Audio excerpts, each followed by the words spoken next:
Hello everyone and welcome to the stream. Welcome to the card grinding stream. It's the grinding stream.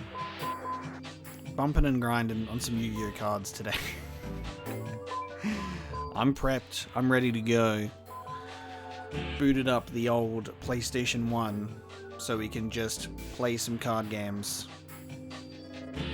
Feel free to join me. Feel free to join me. Get some snacks. Make sure you're hydrated because it's gonna be a fun time. Essentially dueling nobody but Jono second and Meadow Mage so we can get cards to hopefully beat the game. This is just a bonus stream, so I don't expect this VOD to go up on YouTube or anything. We're just gonna have fun, dude. We're just gonna chill out on this stream, play some Yu-Gi-Oh! Forbidden Memories until we get bored, and then maybe I'll play some other PlayStation 1 games that I have sitting around so we can chuck them in the PS1. Because that was super fun to do that last stream, to like plug in my actual PS1 and PS2 and get that set up to do some fun retro game streams. I'm going to jump right into it. If you're ready. We'll just hang out. Let's start by facing off against Joey. And hopefully get a Red Eyes Black Dragon. We're trying to get a Red Eyes Black Dragon from him specifically, but he also does have a chance to drop a Meteor Black Dragon, so I won't complain. I won't complain if he does drop that. Hey, Tekken 3 was so fun last time, hey. It was actually fun to just like pop that in because I wanted to finish the stream on a relatively high note instead of failing at this game instead. So I was like, let's end it on some sort of high note. The PlayStation 1 nostalgia is real.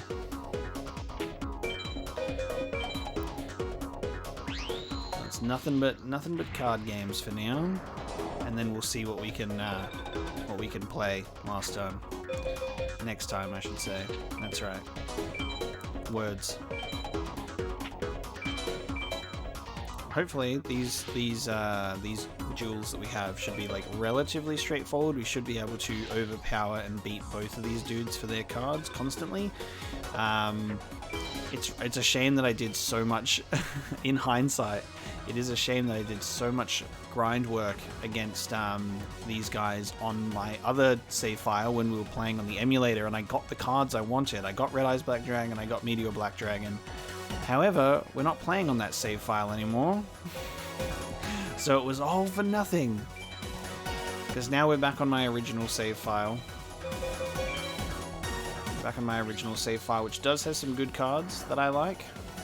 But we've missed out on a few, so we're putting in them hours just so we can beat this game. So we can finally beat it. There's our first win. This PS1 controller has sticky thumbsticks. It's got sticky thumbsticks, man. We also do have to deal with the fact that, unfortunately, recording the PS1 and PS2 does cut off the bottom of the screen. It's cut off for me as well. It's like the actual signal, unfortunately. It's a unfortunate side effect of the HDMI cable conversion, is it does cut off the bottom there. But we can just read it. So when we play games that have subtitles down the bottom of the screen like Metal Gear Solid, we may miss that kind of stuff. So we've got Garuzis, which is not bad. Yeah, the magic cards are so hard to get because you have to do like technical victories. Gotta do them technical victories. So it's good that we've got 3 Raigekis and we've got a whole bunch of magic cards, which is good. So yeah, we just have to get that 1 to 2% chance to get Meteor Black Dragon and Red Eyes and stuff. But yeah, it's like you can see that the thumbstick is like a bit stuck off to the, it's a bit off to the side there, you can see. So it mostly works, but it kind of gets stuck. This one's fine. Just this one. It's movable. I mean, this game uses the D-pad anyway, so it's just I'm resting my hands on the thumbsticks because that's how I'm used to holding controllers. I haven't tried PT on PS4 because you can't get it.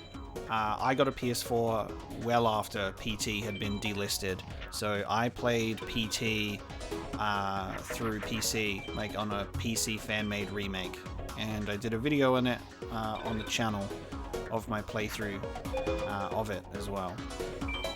But yeah, unfortunately, I can't play the original experience. I would have to like buy a PlayStation 4 that has the game on it. So we can just hold out hope that maybe one day PT will become a reality and we can play it as a full game. Imagine that. Unfortunately, I highly doubt that's going to happen. How good is this grey as well? Like how, this is just such a nice, like grey can be quite a boring color, but when grey is associated with PlayStation, it's so good. And like there's something just about like the colors, except for the triangle, which is green screened out, but there's something about the saturation and the colors of the button that is just, that's just so nice, you know?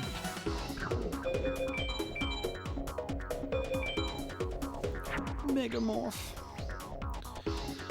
Honestly, a 1000 attack boost on any card is pretty damn nice. Megamorph is like the OP. I need to get 2 other Megamorph cards. I can't remember how to get them though, but it would be nice if I had 2 more. Considering it's just 1000 attack increase on any monster. Pretty solid, if you ask me.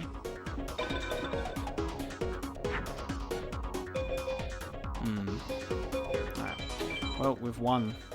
We've won again.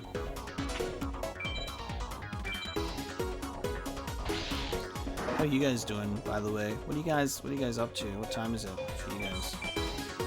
I'm sitting here at 10:30 p.m. So not too late. Not too late. 10:30 p.m.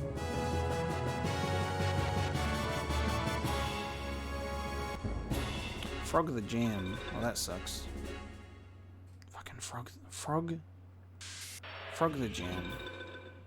700 attack card monster. That's not nice. That's not what I want. That's not what I want at all. Waleed. Don't do it. Don't do it, man. You don't have to do that. You don't have to do that. That's a very kind gesture, but you don't have to do that.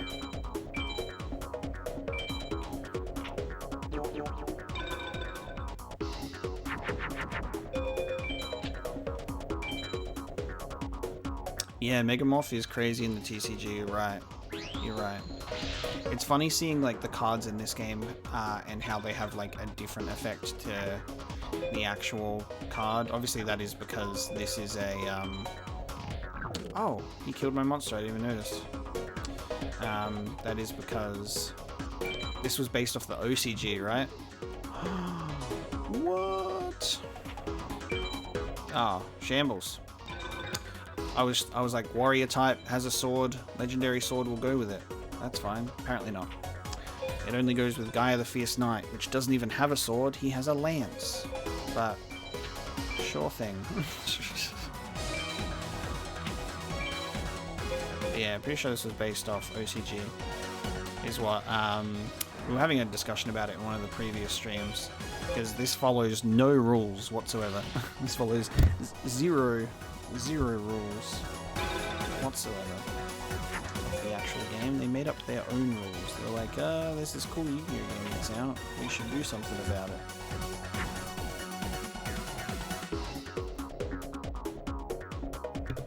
They're like, we should do something about that. Sorry, I just unplugged my headphones from my mic. Yeah, I actually genuinely love the gameplay. I love this game. Once we finally beat Forbidden Memories, we'll be able to play some other Yu-Gi-Oh games that I haven't actually played before, like Duelist of the Roses and stuff. That sounds like it would be fun. I think a lot of people played Game Boy ones growing up. A lot of people seem to have been playing the portable Yu-Gi-Oh games, which I never played, so they could be fun. To see how limited they would be on a handheld console, I'm quite curious.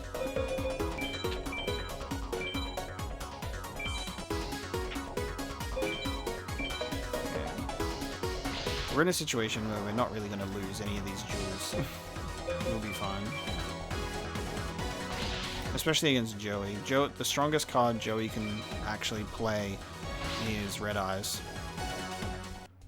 And we just want to win that card from him. Strap yourselves in for a fun stream, because we're getting dog shit. Curtain of the Dark Ones. We're getting a bunch of dog crap cards, unfortunately. Rechef is fun, but the life point thing is whack. Yeah, I wouldn't know. I have no idea. I think I actually know the name of that game. Rechef of Destruction? Is that what that game is called? I think I've seen the title of it before.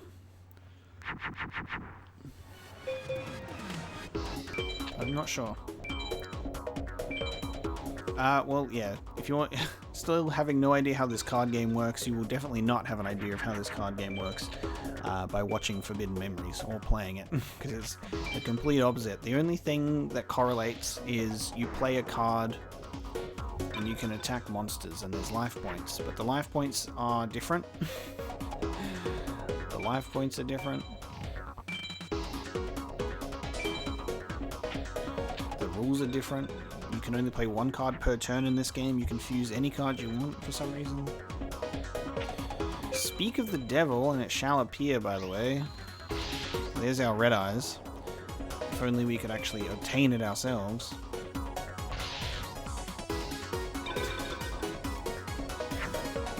So just to repeat, essentially, the plan that we have for this stream is we have a Meteor Dragon. The reason why we need... Oh, nice. I didn't know that that was going to make a card. The reason why we need a Red Eyes Black Dragon is so you can fuse that with Meteor Dragon to make a Meteor Black Dragon.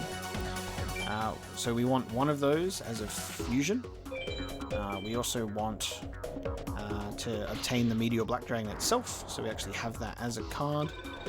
And then we want to obtain, I guess, essentially whatever else we can get our hands on in that time. So as long as we have a Meteor Black Dragon, and then a way to fuse a Meteor Black Dragon, that'll be nice, especially with the cards that we already have. Like, we've got our Dark Magicians, we've got our Skull Knights, and we've got our power-ups. But Meteor B should actually help us, or push us towards the end. Push us towards victory. Sana, welcome to the stream. Hello. Thanks for tuning in.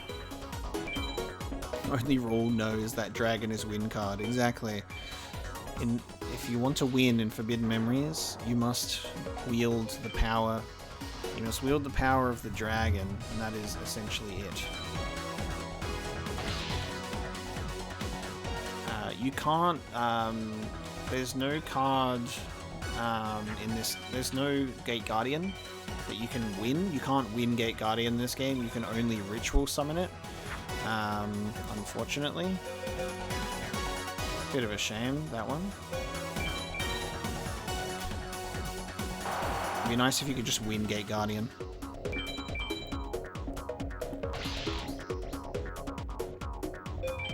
It did look like that one could play off as a Mortal Zod, couldn't it? Yeah. Had exactly 5,000 life points for me to destroy. Battle Warrior! We only got a C rank in that one, so we were never going to get Red Eyes. That's a shame. That's a shame. Good old Battle Warrior. It was nice that we actually won a Red Eyes. No, what did we win on stream? Did we win the Red Eyes on stream?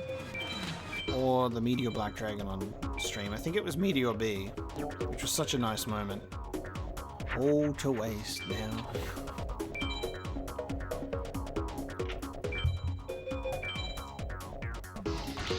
There he is again. Swamp Battle Guard. Zod.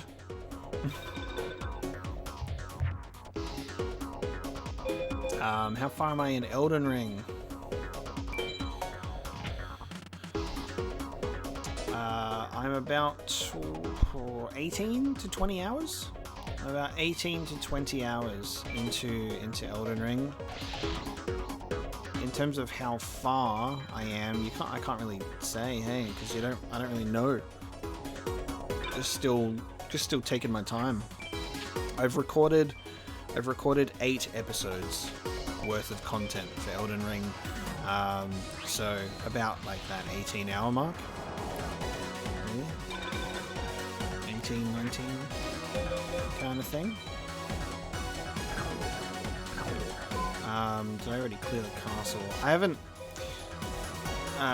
necessarily cleared the castle. I have progressed through it and done stuff.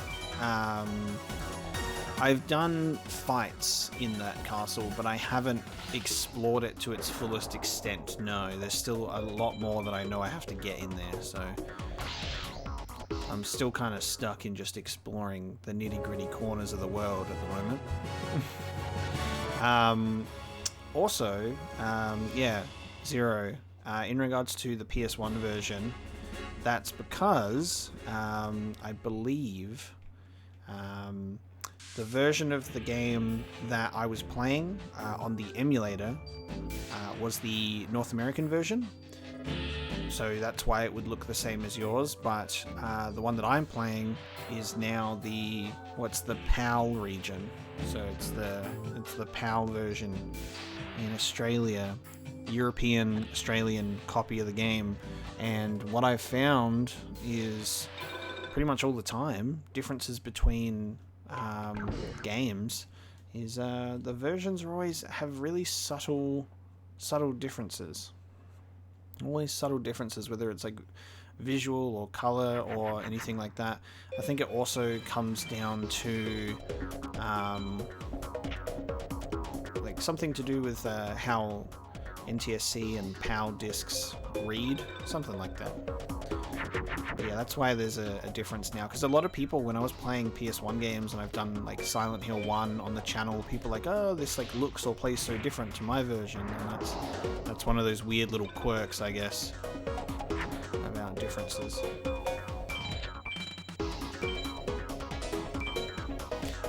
Yeah, I'm not necessarily ignoring the main storyline, because I've actually done some stuff to progress it, and I progressed it to where what I'm doing now in terms of my exploration and finding stuff, it doesn't feel like I'm ignoring anything.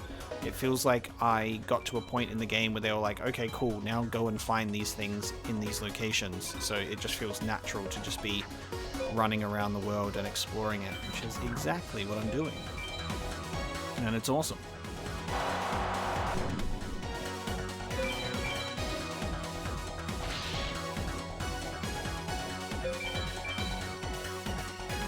Every episode that I've recorded is basically unedited, largely. I've only edited out like a few moments where I've needed to take a break, or maybe like a couple of repeat attempts on a boss fight or something like that. But it's mostly, especially with exploration and discovery, a mostly unedited playthrough, which is really fun, because it just means that I'm constantly finding stuff.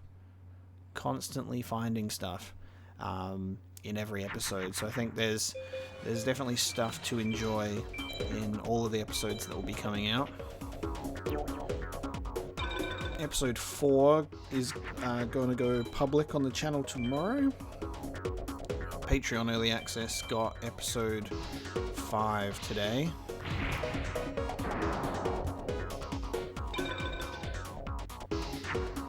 Did I definitely get Red Eyes with an A rank? Like, for sure?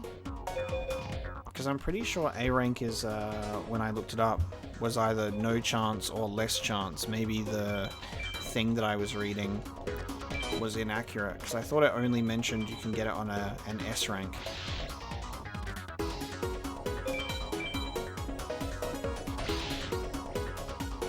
I just may be forgetting.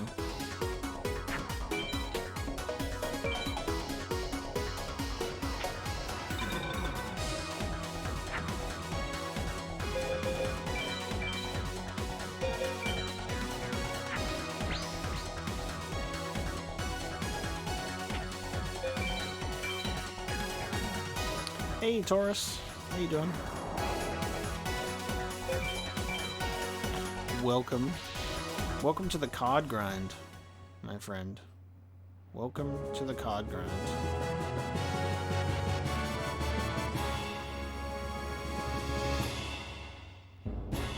Fiend's Hand.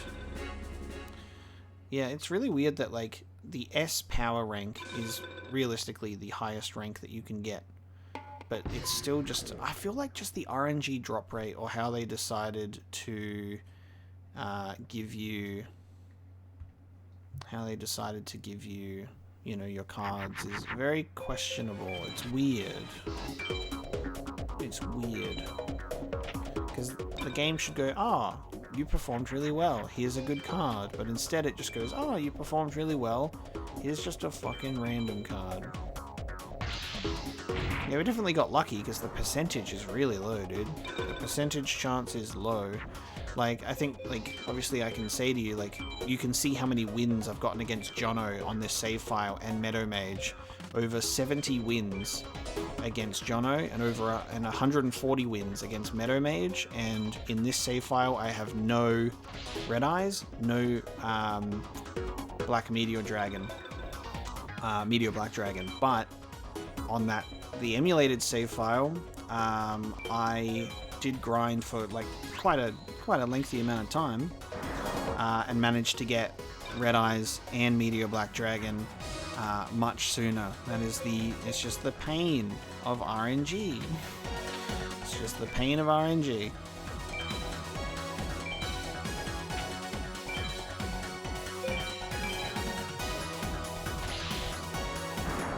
That being said, though, I'm obviously playing on a save file that has, like, good cards. I've just got those cards instead from the battle of getting Dark Magician and Skull Knight and stuff.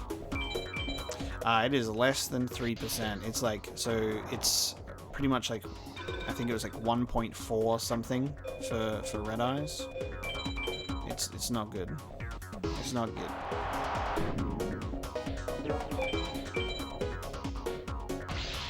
And then for like Meteor Black Dragon, it's like 0 point something percent. It's not a good chance. Wolf. Yeah, shop owner not selling cards. Passwords are like absurd prices. Yeah, I don't know what it is, man.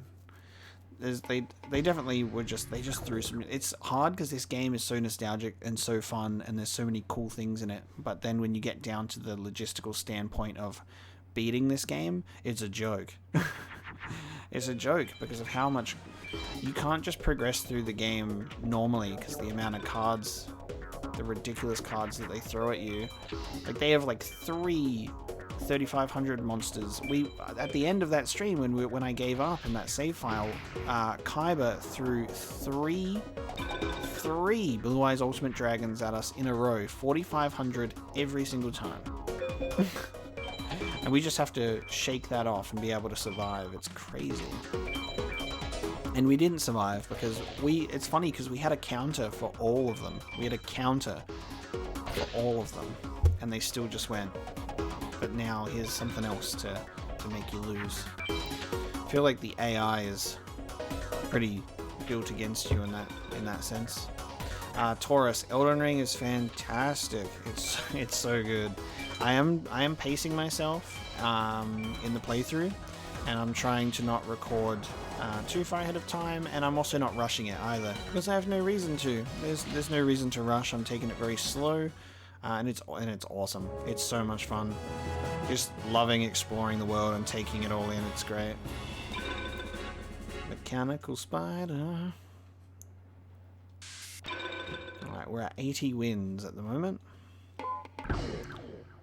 Grinding until we get a card or until I get bored? Which one will win? Who will persevere?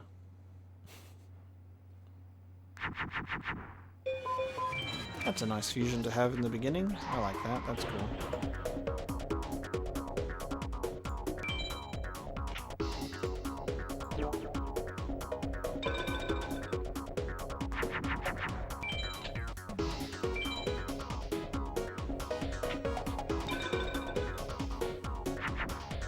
Oh, also, Sana, I will mention as well, by the way, because you made a Berserk reference earlier, is new Berserk episode is going up tonight. I recorded some, I read the manga some more, so we got some new episode coming out.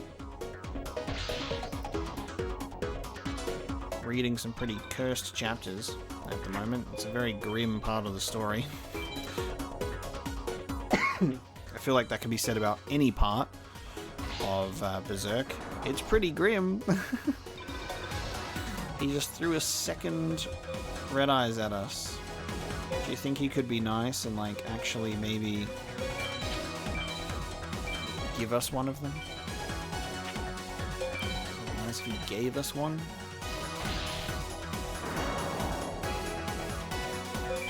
Yeah, more fusions would have been nice. Ritual cards that actually make sense would have been nice. The fact that, for example, like we have the hamburger recipe ritual card, and the 3 cards required are so random. And I don't think it even lists the required cards on the thing itself. So it's like, how are you supposed to figure it out? You know what I mean?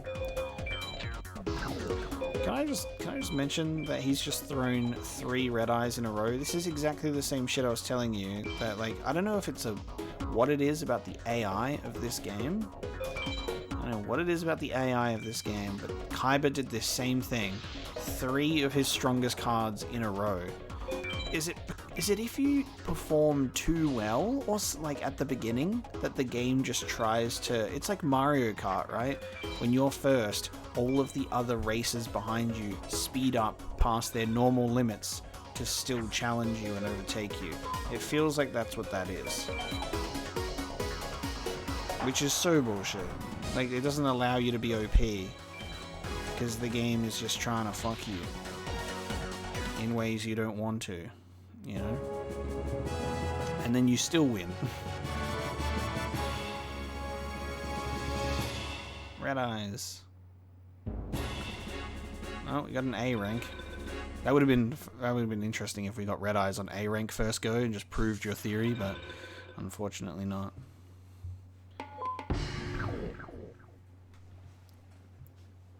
Just a lame card instead. Yeah, unlisted ritual requirements is a bit of a silly one. Also, the fact that there's no effect monsters either. Every single monster is a normal type.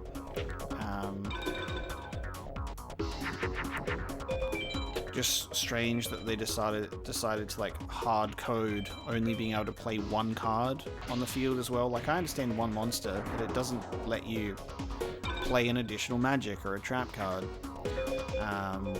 The game also makes trap cards almost impossible to find, and they're rarely played in this game until you get to like some high tier enemies that use trap cards, and they're overpowered as hell, like acid trap hole and stuff, like super overpowered. So I'm gonna travel back in time and have a word to these developers for you. I'll get it fixed. We'll get them to put out a patch, re-release the game. It almost makes me wish that there was like a PC port of this game, or like something like that, or a mod that had a balancing patch or like a balancing fix to make the game actually achievable. That would be nice. I believe this game does have yes, this game does have Exodia. You get the 5 pieces of the puzzle. You get the 5 pieces of the puzzle, and it does a unique summoning animation. Like, if you put all, I think you don't put them on the field, you just have all 5 in your hand, and it does like a cool animation that summons Exodia. I think the body parts are really hard to get, however. I think you can actually buy... I think you can use the password to buy one of them. Like, I might be bullshitting here, but I feel like you might be able to buy the head for an affordable amount, but then it's like the body parts that are really hard to get. Like the legs and arms. Hey Leon, welcome to the stream as well, by the way. Welcome to the grind, dude. where we're playing the Dark Magician, best card of all time.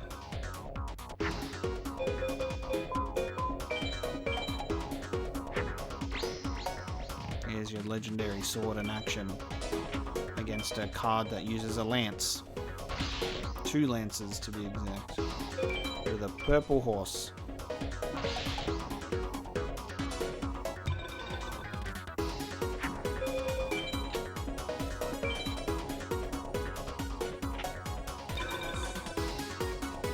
Oh, and also on top of Gate Guardian not having an actual card that you can win, the same is said for Blue Eyes Ultimate Dragon. You can't win that card. You have to fusion that card with 3 Blue Eyes, or I think you have to ritual. No, you have to do the Blue Eyes Ultimate ritual and sacrifice the 3 of them to get Blue Eyes Ultimate. So we live in a world where the enemies you face can just play Gate Guardian or Blue Eyes Ultimate constantly, but we, the player, are disadvantaged and have to also do a ritual card. Oh man, if this game had online, that would be so interesting, but it would be filled with like people that just hacked their way to like the best cards. It would be a nightmare. You could probably, on like those unofficial Yu-Gi-Oh! Online like things, you could probably play against people where you could set your own rules to play like Forbidden Memories. You just have to, it would just have to be like moderated that way.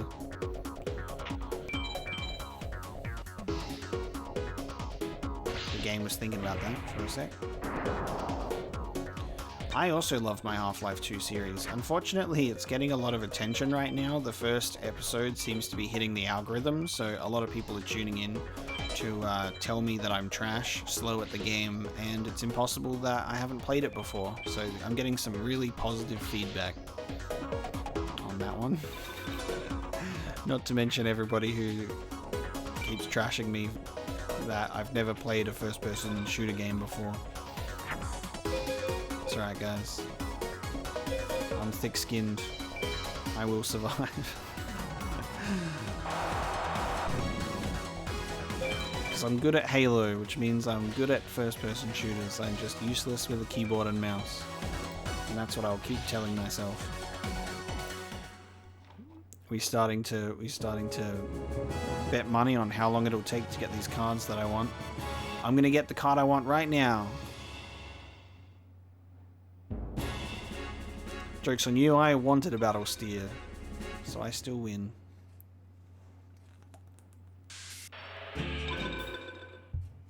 Honestly, I don't think they'll even get that far into the playthrough to get to the antlions, because they only drop in on episode 1 and go, stopped watching after 2 seconds because he is clearly a liar. So what they freely admit to not having any of the context of the playthrough and just drop in to say something and then leave. Refuse to elaborate and then leave. Having Zero, about like community set rules, that could be a lot of fun with like that, and even like Magic the Gathering, like playing that on Arena, because I would love to play Arena on stream as well.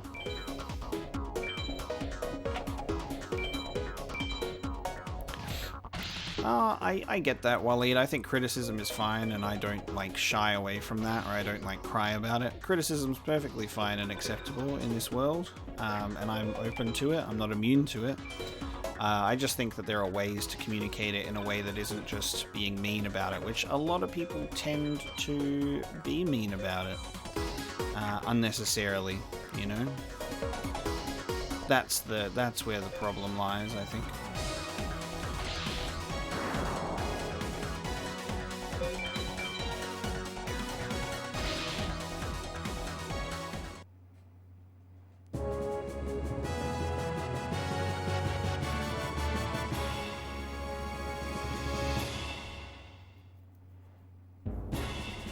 Wretched Ghost of the Attic is not what I want.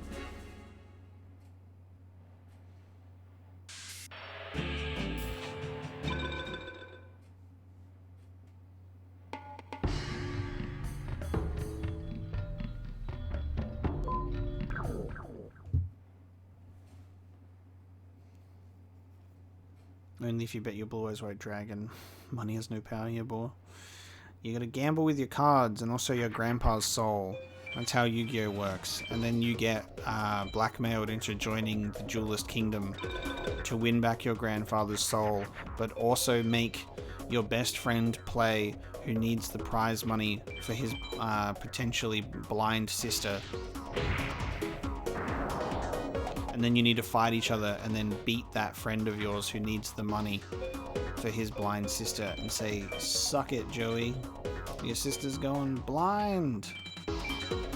That's the storyline. And Pegasus is like, "No, I was only evil because I lost my eye and my wife."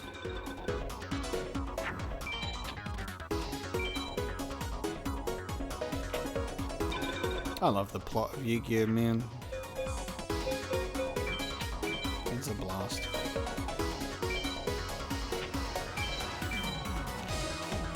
I'm just sad about it because I can't stream it right now. Like, it's not available anywhere because the anime service that I was using, Anime Lab, merged with Funimation, and then a bunch of their shows ended up disappearing in the merge, and also Funimation's website is absolute garbage compared to Anime Lab. I'm absolutely upset about it, unfortunately. It's genuinely crap. And then Crunchyroll doesn't have it properly either. And then Funimation is now giving a bunch of their shows to Crunchyroll. It's just all over the place. I just wish that there was an anime platform that would have what I want. Anime Lab used to have all of Dragon Ball as well, all of the shows, and now there's none of them because they merged with Funimation, and now it's just Dragon Ball Super, and that's it.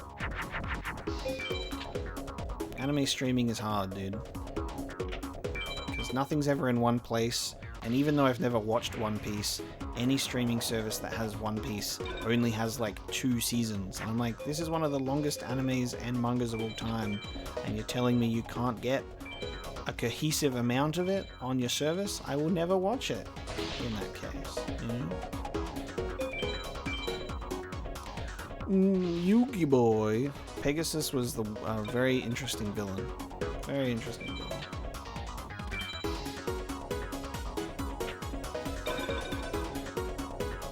He was such a cartoonish villain in a literal sense as well, because he's like was obsessed with his cartoons, his Toon World cards. I always thought it was a really weird plot point that like Pegasus was like the creator of the card game in like the modern period of time, you know?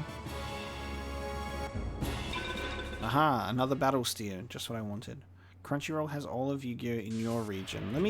I'm literally gonna go on the website right now and see what it has. Because if I search Yu-Gi-Oh, what it has, ooh, hang on. Let's have a look. They made it. Oh, they've updated it. They've updated it. Okay, that's good. They only have season 1 subbed, but the rest is all dubbed. What if I want to watch the whole thing subbed? I also don't like the layout for Crunchyroll either. Anime Lab literally had the best layout. I'm so sad that they got rid of it. Oh, okay. They have all of Yu-Gi-Oh! GX, including Season 4, which was never dubbed. That's cool. So...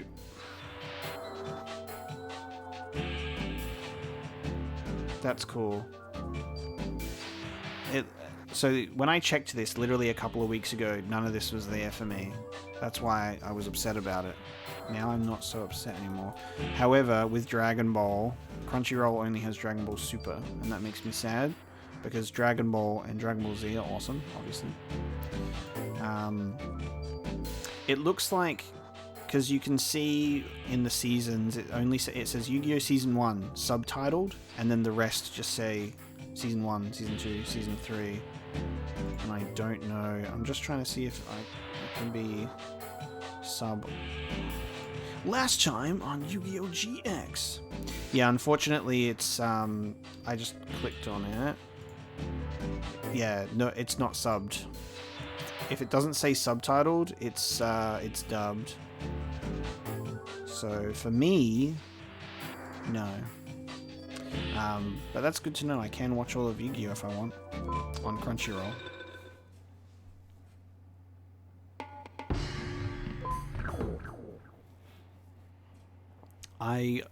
I've watched all of the original Yu-Gi-Oh! Series and GX, even Season 4. It was really weird to switch from watching the Yu-Gi-Oh! GX dub to having to watch Season 4 subbed, because obviously they never dubbed it in English because 4Kids suck and they keep rushing things to try and get onto the next Yu-Gi-Oh! Show and then never finishing the dub of each show collectively because they suck. Because they rushed to start dubbing 5Ds, and then I think that they also didn't finish 5Ds by the time Zexal came out, and it was just an endless cycle. But I've only watched a little bit of 5Ds. I started watching that, but I didn't get very far. I didn't get very far into card games on motorcycles. But I might try it. That was when they started bringing in like the synchro monsters and stuff, and I started getting very confused at all of the new cards that came in. And that was only the beginning of the Nitemare. That was only the beginning. That was before XYZs and pendulums and link monsters. So much stuff. I actually don't mind. I didn't mind synchros. I don't really know how to use them, and I don't mind XYZ, but Pendulum is confusing as hell. And Link Monsters also don't understand. So it's just too much. It's too much for me. But you can play Magic the Gathering, and Magic the Gathering is exactly the same as it was when it first started, because they never needed to do all these random changes to stay relevant. Yu-Gi-Oh! Is just super confusing. New anime, new fucking gimmick, you know. How many Yu-Gi-Oh! Animes are there? There is the original Yu-Gi-Oh!, then GX, 5Ds, Zexal, something after that called, I think, Arc V, and then there's a new one. And it's really funny because I don't pay attention to Yu-Gi-Oh! Anime anymore.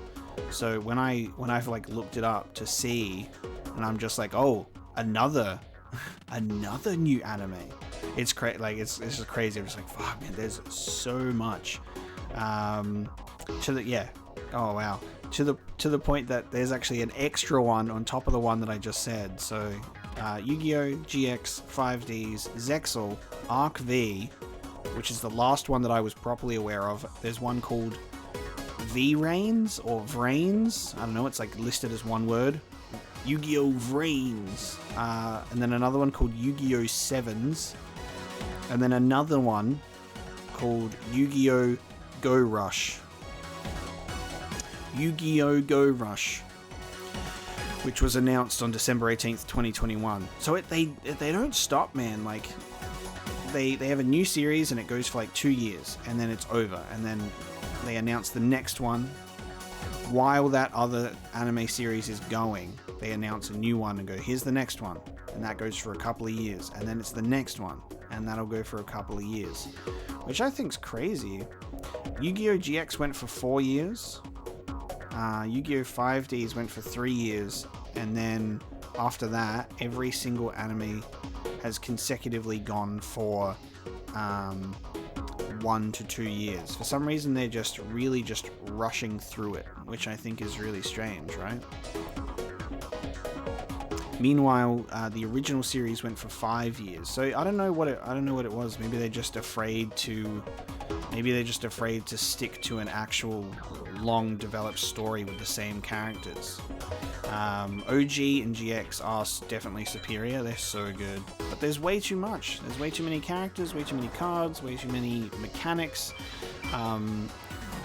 It's so strange. So yeah, the original 2 shows, the first Yu-Gi-Oh! Has 5 seasons over 5 years, and GX has 4 seasons over 4 years.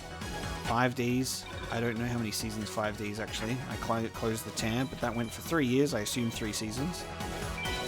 And then they were like, you know what, guys? Who cares about a developed story with our characters and protagonist over the course of many years? Let's just do 1 season a year and move on to the next one. And the art style is very watered down now. The art style is pretty... It's just like... Yu-Gi-Oh! Has a very distinctive anime style. When you think Yu-Gi-Oh! You think of all the spiky hair and the massive eyes and a very distinguished style.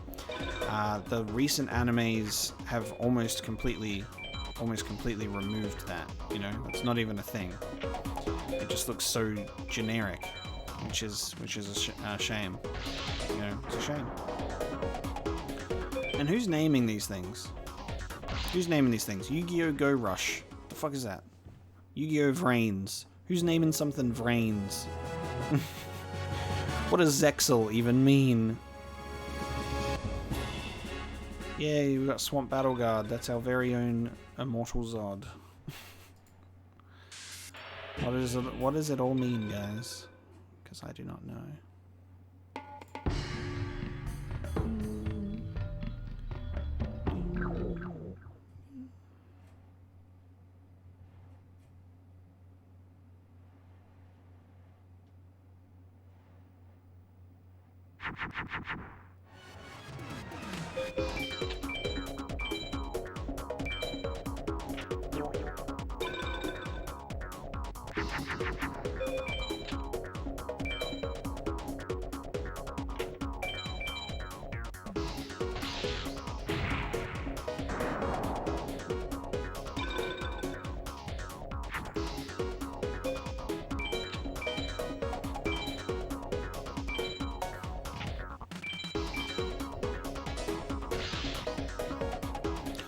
Red Eyes really doesn't want to come. That's right, because there's 2 cards we can get here. We can get Red Eyes and Meteor B.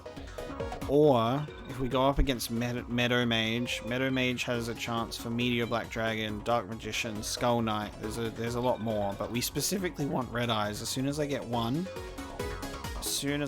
Red Eyes from this guy, I'm peacing out and we'll go to Meadow Mage. So we're just waiting for him to give it up, but he's playing hard to get.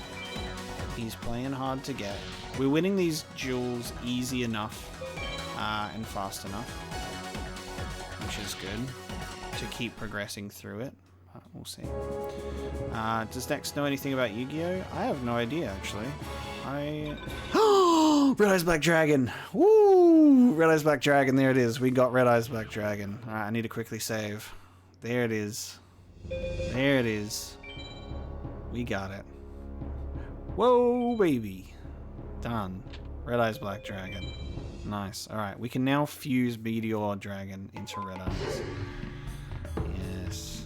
Yeah, there it is. Yeah. I don't know if Dex... I don't know if Dex knows anything about Yu-Gi-Oh! We'll have to ask him. Alright, putting that in my deck.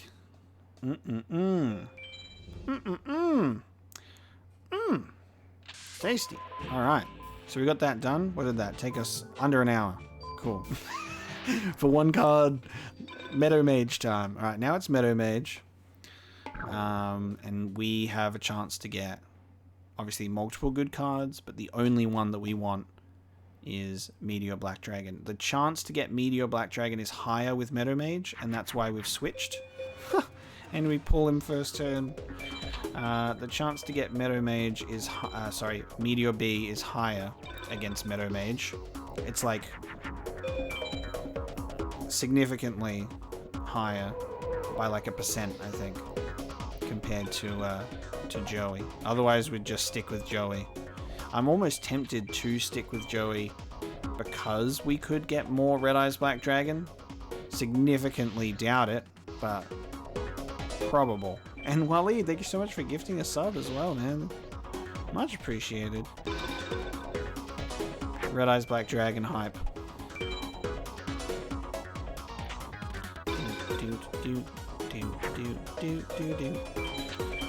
Alright, well we won this duel against Meadow Mage. Do you reckon we could ever pull the luck to have back-to-back victory with cards that we want?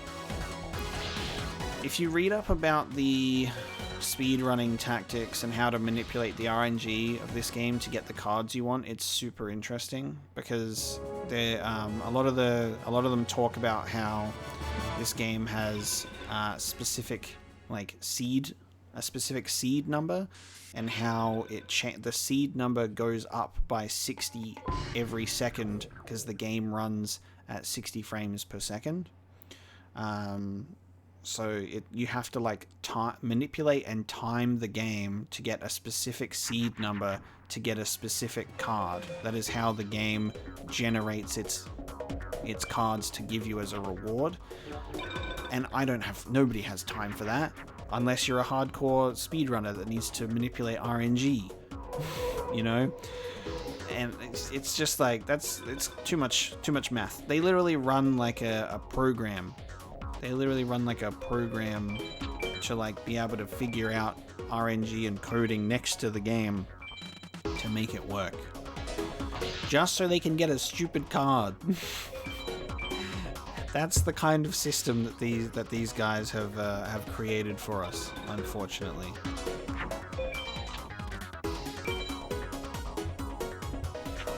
You can't win cards under normal circumstances. It's a mess.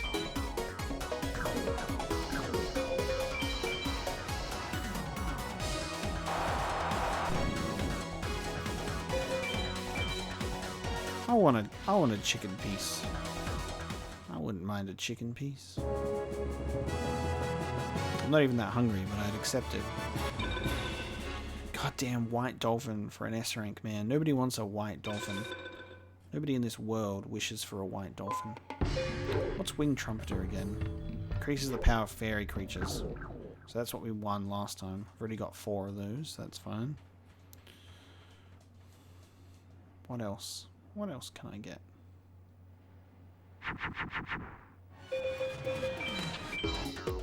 I wish you could choose the music in Free Duel as well. That would be an interesting and nice thing that you could do, because there's so many different tracks in this game.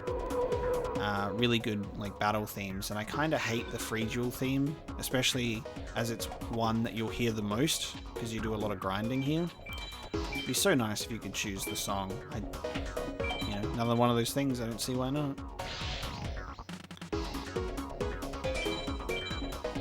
That sweet 15 card drop mod. What's that? I know that there's a thing that people use, or people do when they start a new game, is they need their deck to roll a specific way. Like they need to drop with Raigeki in their starting deck and stuff like that, which we didn't do. Stuff like that. Like you need to start with some very specific cards. If you don't get those, then you start again until you do. How do you do that? How do you do every win dropping 15 cards? Is that just like a cheat or a Game Shark or something? For the emulated version?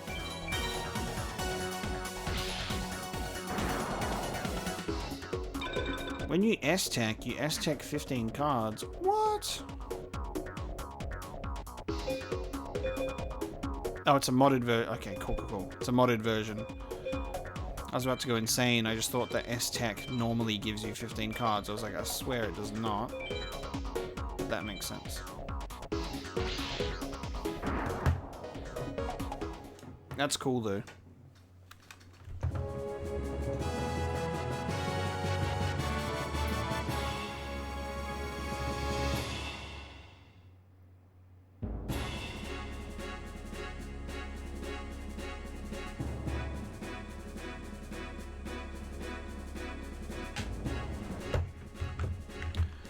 Oh my god, guys, we got Winged Trumpeter. We got Winged Trumpeter. Can you believe it? We've been blessed this day. Winged Trumpeter.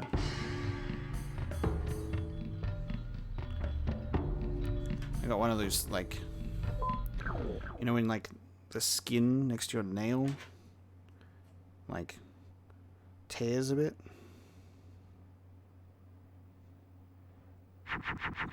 Pain.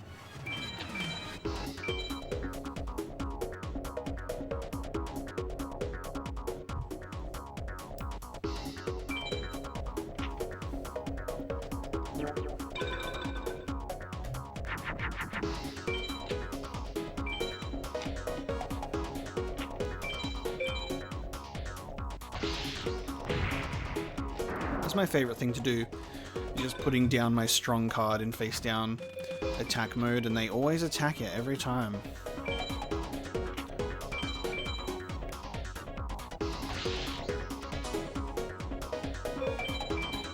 Yeah, that's fair enough. I think, like, well, obviously we ended up at a point where I'm playing my original save file anyway. But I don't know. Yeah, there's a part of me that definitely just likes playing the original experience and seeing if we could beat it. But obviously I've beaten this game before, so I would probably have taken you up on that, and that would have been probably more fun. Probably more fun. It's alright. Maybe next time. Maybe we can do it another time. Well into the future, because I have so many games to get to. Oh, yes! Shadow Spectre. A 500 attack monster. That's just what I want from an end game. That's just what I want from an end game enemy. A Shadow Spectre.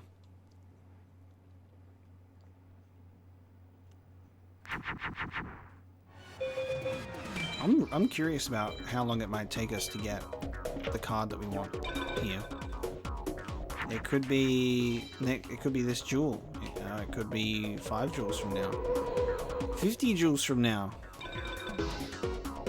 We don't know. We don't know. What I do know is once I get Meteor Black Dragon and I have those cards in my deck, that'll be a nice way for us to attempt the end game, which is actually pretty sweet. I just think having those 2 specific cards will help give us that push that we need to victory. Especially if we can give Megamorph to... especially if we can give Megamorph to Meteor Black Dragon.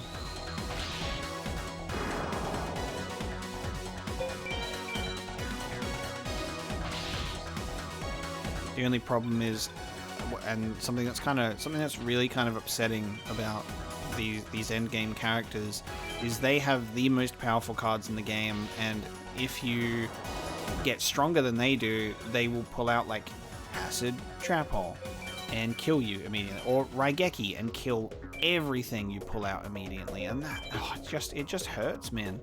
It just hurts so much that they can destroy everything that you stand for while still mopping the floor with you with their monsters, you know. Zombie warrior, no.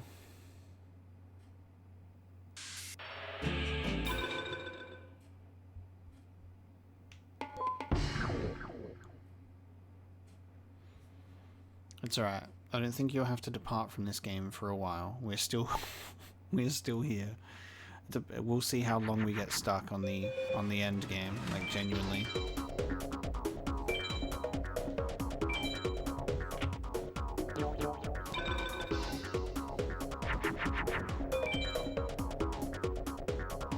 So again.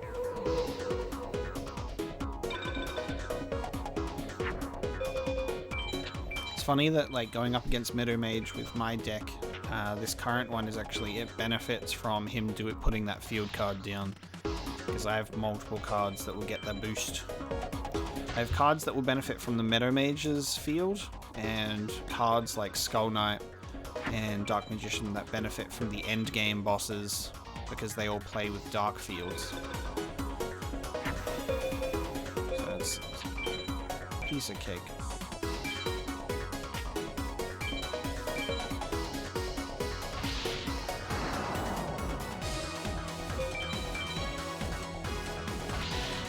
Alright, this is it, guys. This is it. This is the one. This is the one.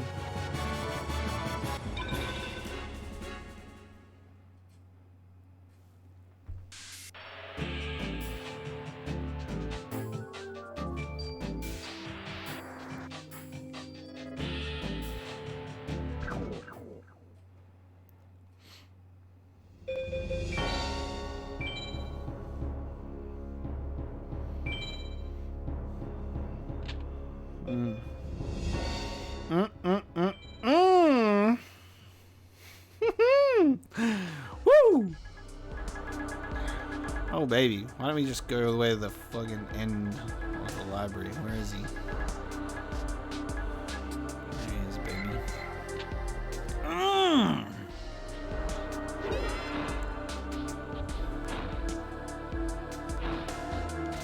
There he is.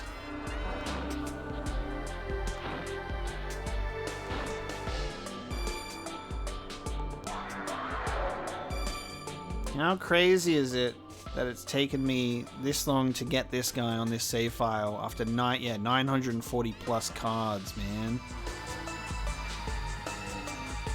There he is. Alright, we got Red Eyes and we got Meteor B. In an hour.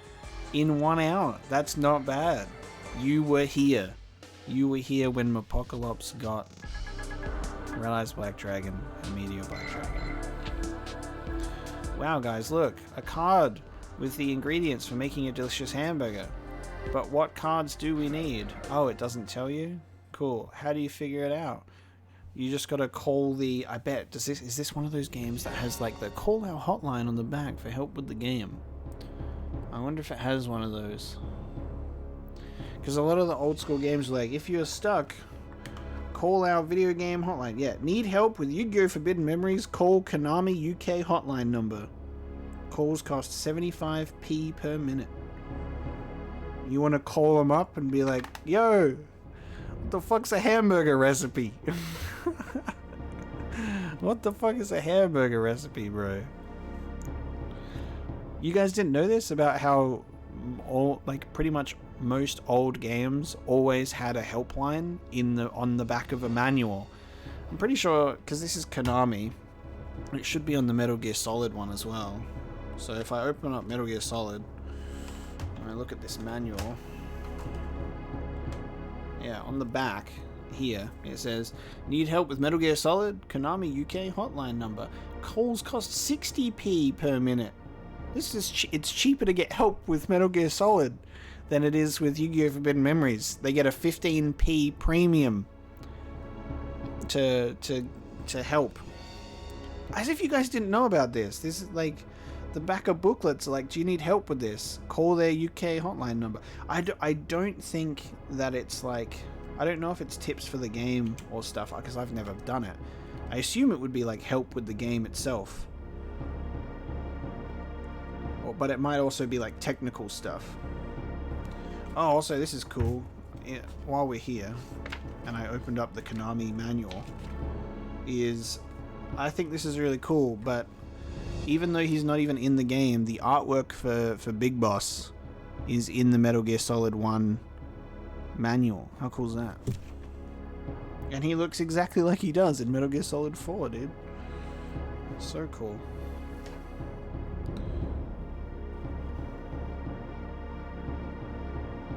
Also, this is an ad, right, which says, can't work out Meryl's code? Finding Psycho Mantis too tough? Or maybe you're just desperate to check out secret costumes or photograph ghosts. Don't panic. Simply hunt yourself down the official Konami Metal Gear guidebook from Cyberpress.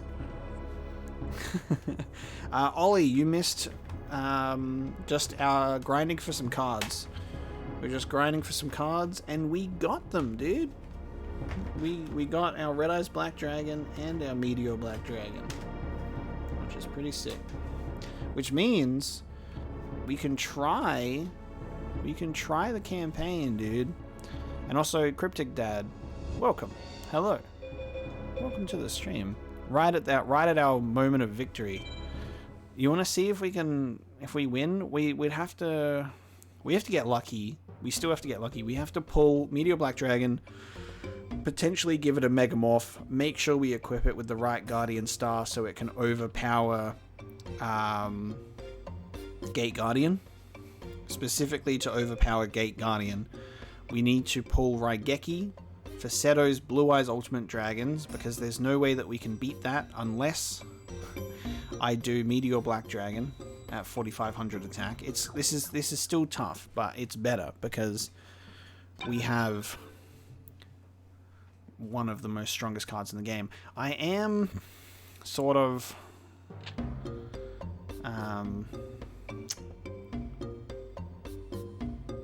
I Oh, hang on. I've just realized something.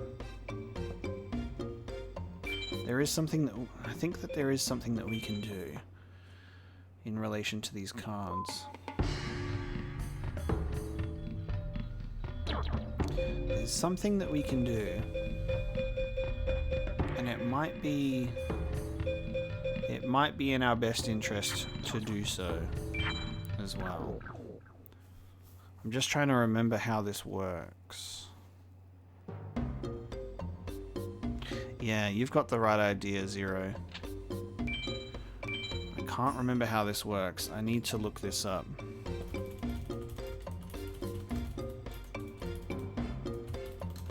I need to look this up because I'm pretty sure you can do it. Because you need 3 memory cards. I'm pretty sure, dude.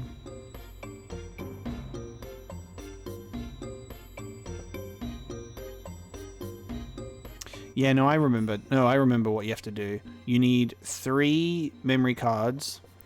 You have the duplicate save file on 2 save files. This is so good how you can just duplicate like this. And then you need to trade one to that memory card, the other one, and then that one trades to the other. All right, we can do this. We can do this. It's much easier to do this on a PS2, I think. Alright, let me go get all my other memory cards, because I do have them all.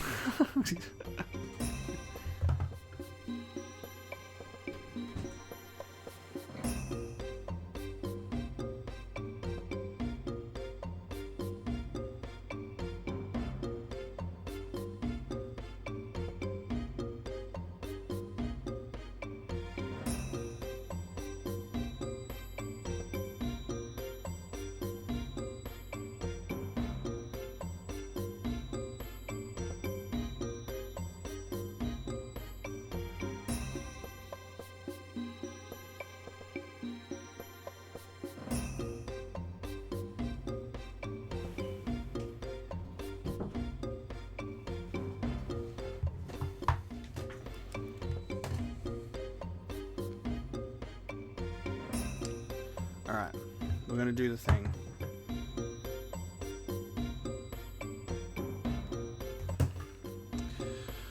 Alright, so I think I gotta do it on... I think it'll be easier... I think it'll be easier to do it on my PS2, because I actually know how... I know how it works. I know how the browser is easier to copy save files.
Alright. It's much easier to handle the memory card system, I feel, on PS2. I have so many memory cards as well, so I've got... Well, spoiled for choice. I'm spoiled for choice. But for simplicity's sake, we'll do it on PS1 memory cards, of which I have multiple. Alright. I'm pretty sure there's some other Forbidden Memories saves on here already, so this is going to be the confusing part.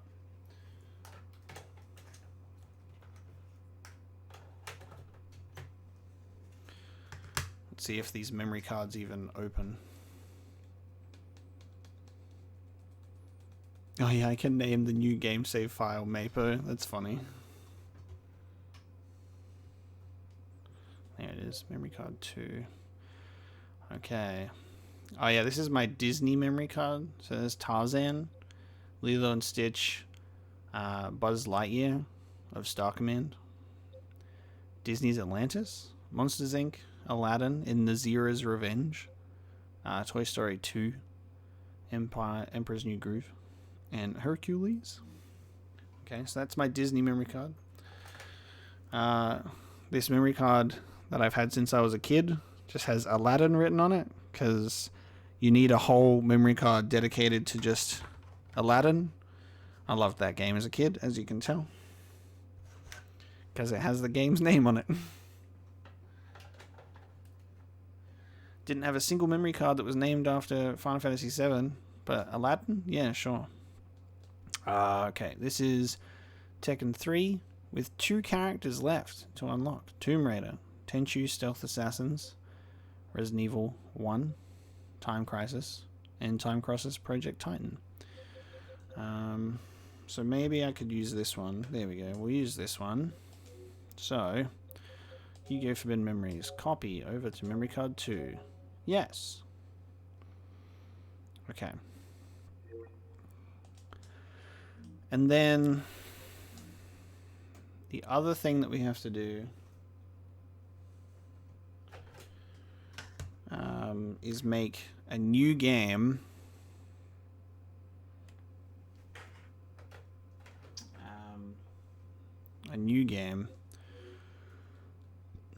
Final Fantasy. I think that's, what's that? DW2. What's that? I don't even know what that is. Because I have a bunch of random memory cards in this box that I think were ones that I've just like obtained in my time. So there'll just be random saves on here that some of them might not even be mine. This is my save file. This is my, because this has Harry Potter, Digimon Rumble Arena, Tombi. This one doesn't even say the name, but it is Rayman. Croc 2, Croc 1, Agent Armstrong, Tomba 2, Spider-Man 2, Phantom Menace, Beyblade, and Tony Hawk's Pro Skater 3.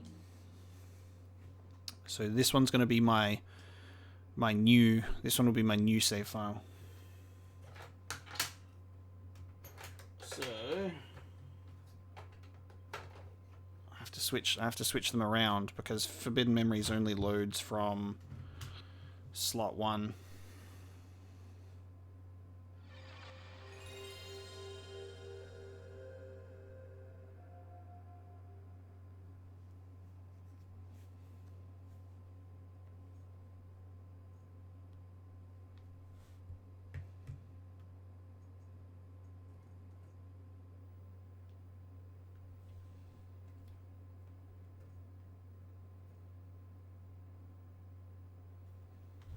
PS1 Hagrid approves. Exactly. Harry Potter on PS1's good stuff. The best stuff. I have so many memory cards for PS2.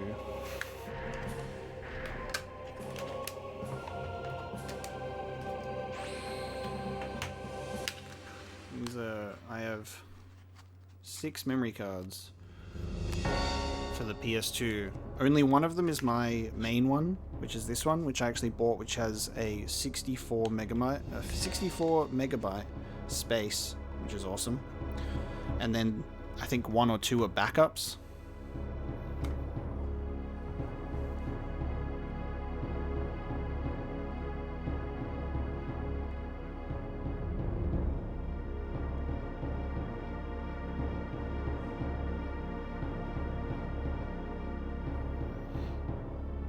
The Flipendo knockback jinx, yeah.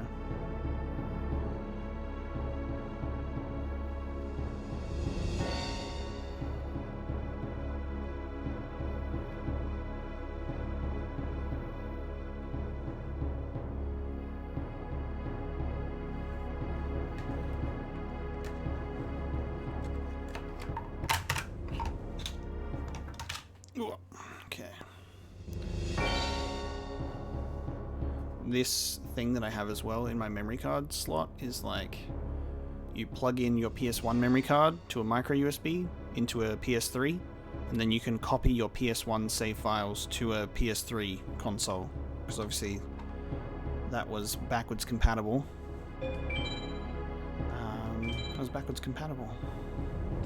Alright, just making sure that this is the right memory card. Okay, so put that one away. New game. Alright. Well, that's the thing. I've got a 64 megabyte one, so it can have all of the space that I need, but I also have it backed up on two 8 megabyte cards, because all of the PS2 saves are so precious. You don't want to lose them, and you don't want to accidentally corrupt or break a memory card. So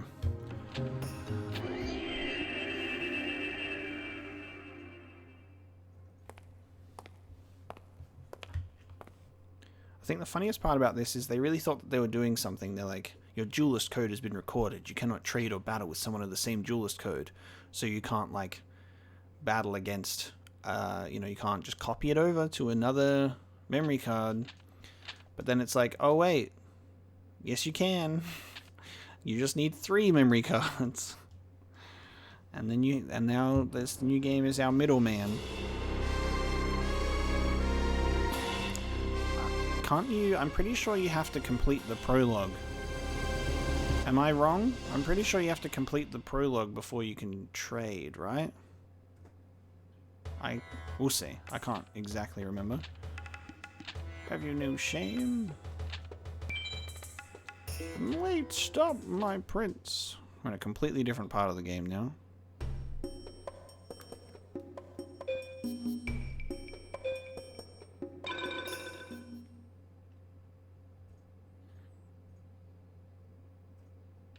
Hello there. Because if we return to... we might be able to trade at this point. Let's see. Alright, let's build our deck. What have we gotten? What's our strongest card? Whoa. Tongyo. Do we have any magic cards? We've got Dark Hole, Forest, Raise Body Heat. No Raigeki. Pretty shit deck. Okay, so if we back out, now we press trade. We can now trade.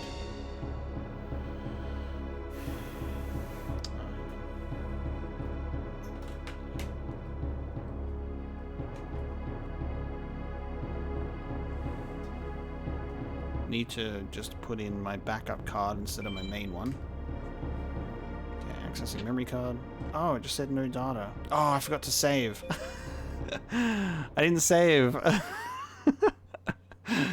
I have to do it again.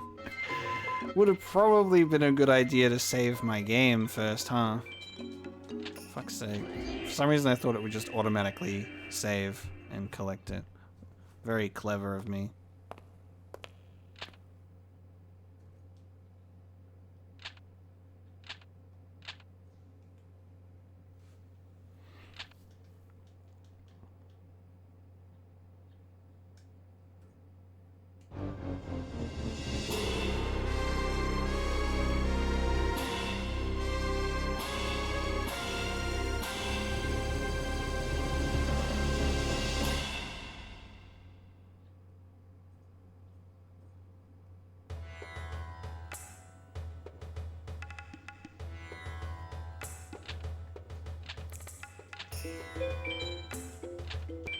Alright, now we'll save.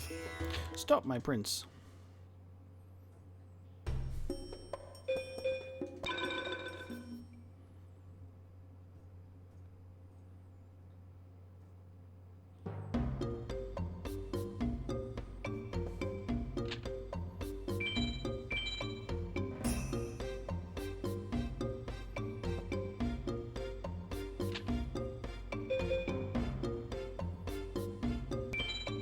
Alright, I've saved the game. Now I can return to the title.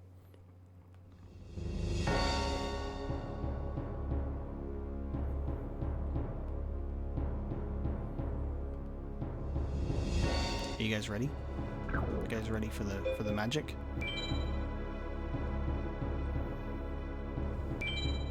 I'll actually load it now.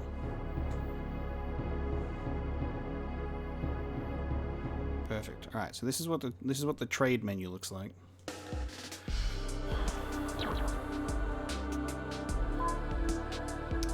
I need a second controller.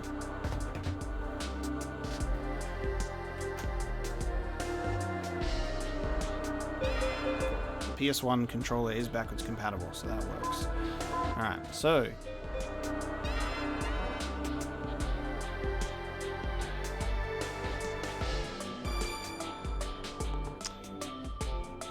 where is my Meteor Black?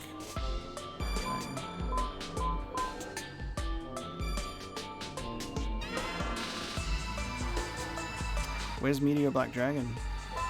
It's not there. We definitely saved. Like, I don't need to question that. But it's not there. Can you not trade? Oh, it's in the deck. Right, thank you. You almost made me panic. I almost panicked. I was like, can you not trade Meteor Black Dragon? Did they make it an untradeable card? Doesn't make any sense. Alright. Thank you. God. You making me panic, dude.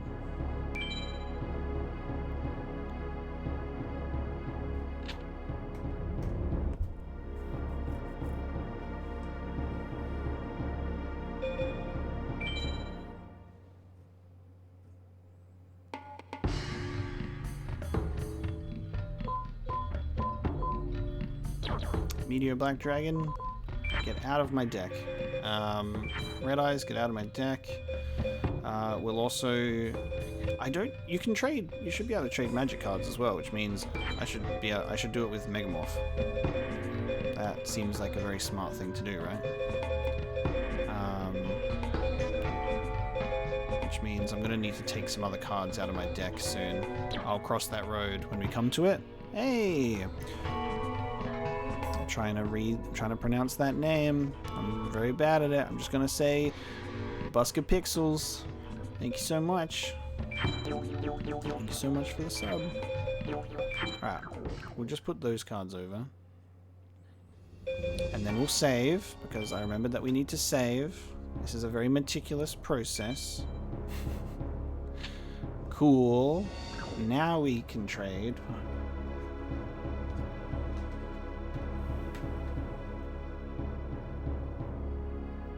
Now we trade.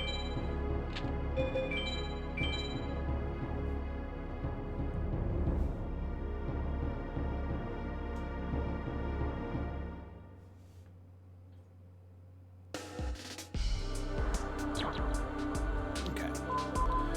Meteor Black Dragon. Because I'm pretty sure you can trade multiple cards at once, which is good.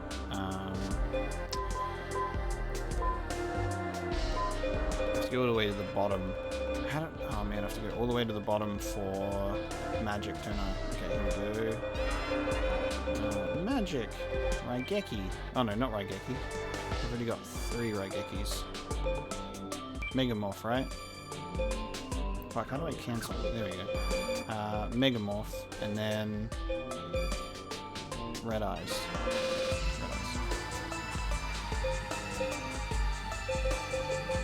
Where's Red Eyes? I took Red Eyes out of the deck, didn't I? I did take Red Eyes out of the deck. I swear I took Red Eyes out of the deck. I did, didn't I? Where's Red Eyes? Where is it?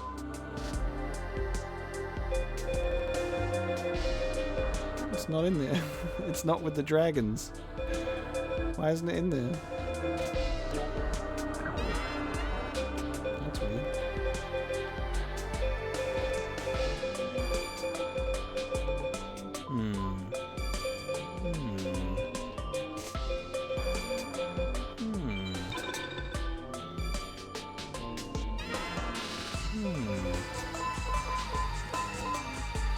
Oh, right. Okay.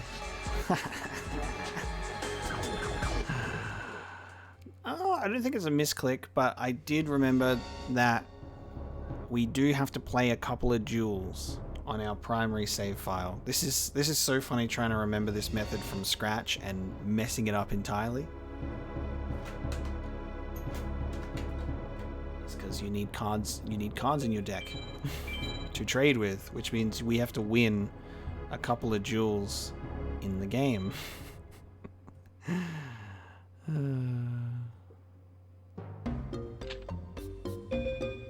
Alright, leave shop.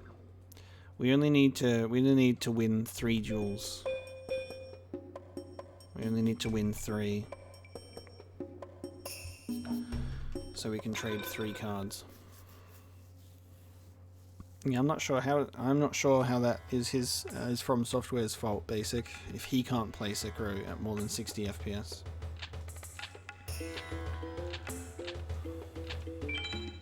Alright, we're gonna face this guy. What a great method. We're doing good. We're gonna get there. We're gonna get what we need. And then we'll have 3 Meteor Black Dragons and 3 Red Eyes Black Dragons, and then that's a nice way to win the game, I think. This is our first time.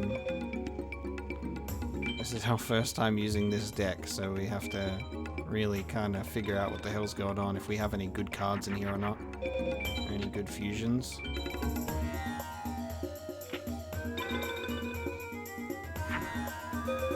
Whoa, okay, Axe of Destruction. Fiends and Beast Warriors can constantly use their maximum strength. Nice. This is a Fiend type, but it doesn't have an axe, so watch it not work. Yep. Fiend types. Beast Warriors and Fiend types. Wow, look at that monster eye. A Fiend type. But it's an eyeball, so it can't wield an axe. I hate how literal some of the cards are in this game, right? It specifies the type that the card will work with, but realistically, if the card cannot wield an axe, then apparently not.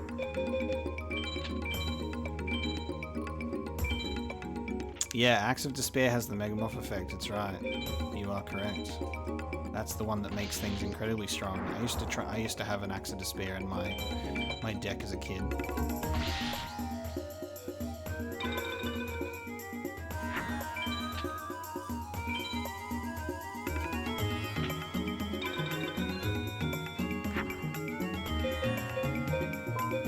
This is a Beast Warrior type, right?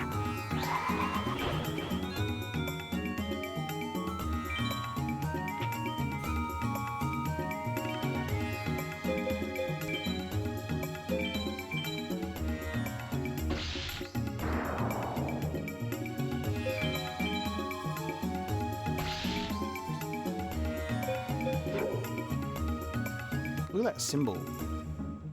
It's got the alpha symbol on there. It's very interesting.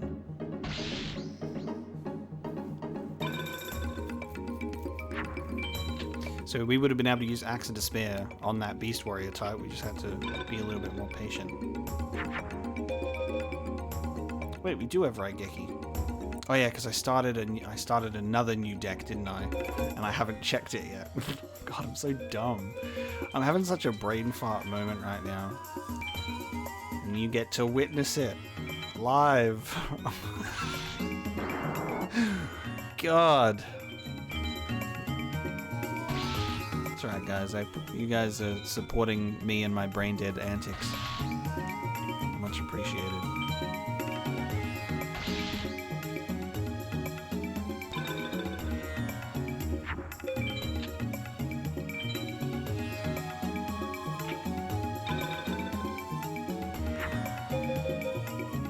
I love this. I love this card. It's a dragon type. It's a dragon skull. Dragon scroll. Yamantano dragon scroll. But it's so funny that it's treated as an actual dragon type because you can make all sorts of weird things. Like, look at this. You can make Metal Dragon out of a little machine gun turret doll and a dragon scroll. Yu-Gi-Oh! Fuse any card together. Because why not? Alright, so we've won our first duel. Now we, instead of playing the story, because we don't actually want to or need to play the story, what we can do now is we can just back out. We can back out, save our game, and go out to free duel and just battle him 2 more times to trade cards. Make sure to save our game so I don't fuck it up. And return to title. All this for a bit of duplication. Duplication's fun. Did you guys ever play Elder Scrolls 4 Oblivion in the days of being able to use the duplication glitch in that game? God.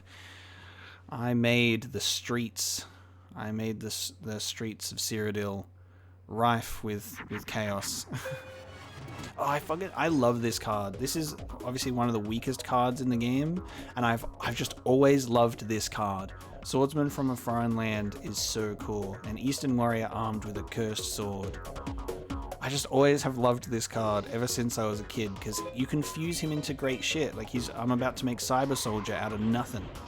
Like, I love that card. It's was always one of the most useful warrior cards for me as a kid. I told you I've always loved that like, you know, that sort of stuff in media. Only in the stuff that I was really able to be exposed to growing up. And that was one of them. Easy win. Easy win.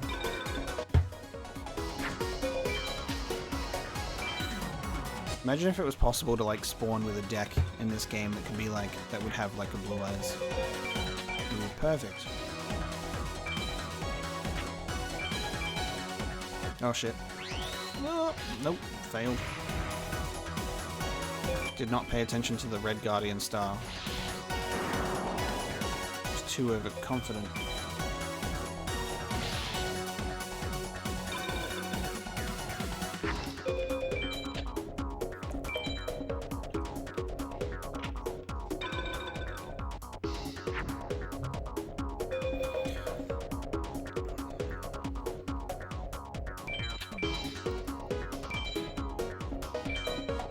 Yeah, I plan to play. I plan to play all of those on the channel. In order of what you've listed, I plan to play the original Fallout 1 and 2 for the very first time. I've never played those before, and then I would like to replay Fallout 3 in New Vegas specifically. The Witcher series, I'm going to play The Witcher 1 and 2 for the very first time, and then leading to an eventual definitive replay of the third game, because I played that over the course of like 5 years in a very disjointed way, which I hugely regret. So I want to actually play that game properly in a playthrough that's like to my current standard and style of being as thorough as possible. And then I'll be playing The Witcher 3 DLC for the first time, because I haven't played the expansions to Witcher 3. Elder Scrolls, I'm going to play the Daggerfall Unity remake of Elder Scrolls 2 for the first time, and also Morrowind for the first time. And then also I'd like to replay Oblivion and do an actual Skyrim playthrough as well. I was thinking of doing my Skyrim playthrough in VR because I bought Skyrim VR and I thought it could be a fun twist to do it that way. Dude, this deck is actually so good. Like, sometimes you can just get like really cool low-leveled cards that just make amazing fusions. I wish I started with this deck when we first started the stream ages ago, because this one has a Raigeki as well. God damn. Oh, I just realized I could have made a much better card. I could have made the female beast card instead of the male one. Ah. Never mind, because I can just do it now. That's fine, say no more. Literally Catgirl. There you go. Oh, and then sorry, I got distracted. I meant to finish that with Red Dead. I've played Red Dead Redemption 1 and 2. I've never played Red Dead Revolver, like on the original Xbox or PS2. That could be interesting.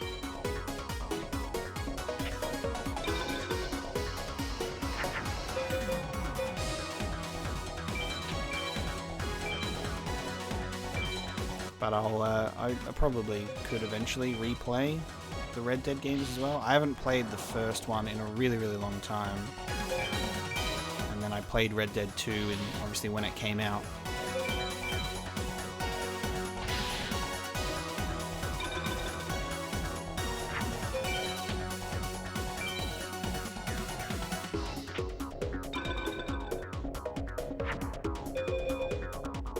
Tainted wisdom. A parasite brain that preys on the knowledge and intelligence of its opponents. It's a Bloodborne.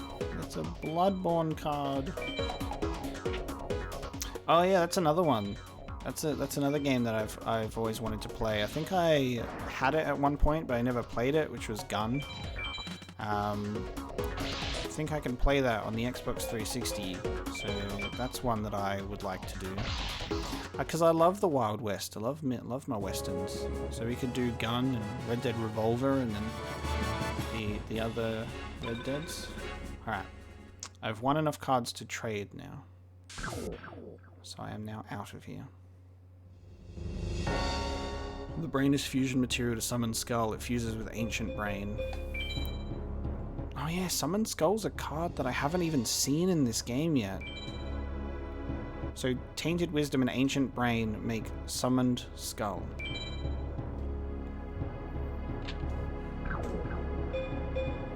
Alright. It's now time to trade. Here we go. Here we go. Oh, actually, yeah, we should check out this why Red Eyes Black Dragon isn't in my deck. Because it should be there. Let's do that actually. Let's figure out what's going on. Let's figure out what's going on with Red Eyes. What is going on with Red Eyes? Okay, build deck. Ah, it was a misclick. It was a misclick. It's still in there. Sometimes the obvious answers are right there in front of you. Sometimes it's the most obvious thing in the world. Alright. Now we can witness duplication. Now we can witness duplication in action. Let's trade. Okay, so deck that has the cards that I want over there. And then Megamorph. Perfect. Settled.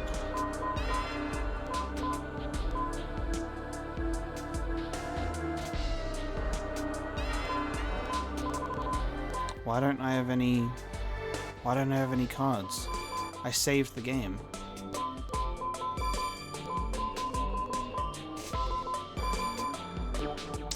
What am I doing? What am I doing wrong? I definitely saved the game. What am I doing wrong? I won my duels. And I have cards. Yeah, I've got 3 cards. So why can't I trade them?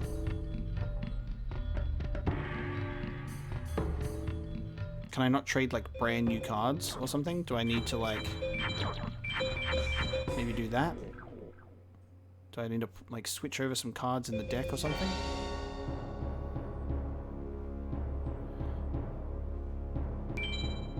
Oh, you're correct, yeah. Tainted Wisdom and Ancient Brain do make Skull Knight as an actual fusion monster card in the TCG. Yeah, I know exactly what you're talking about.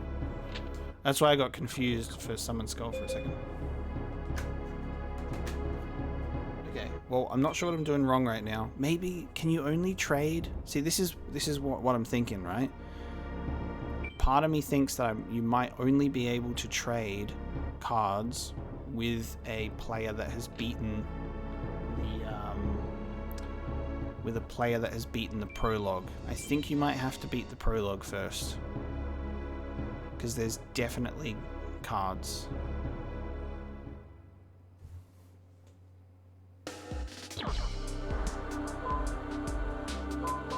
Oh, nope, they've appeared. But only 2. That's weird. Only 2 cards. Why is this? Fuck, I'm so confused right now. Okay, anyway. I can trade now, but only 2. So we'll just trade the 2 monster cards.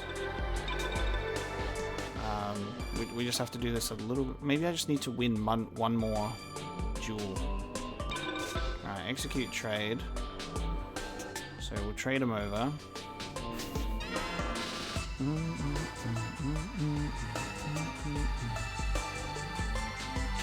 Trade complete.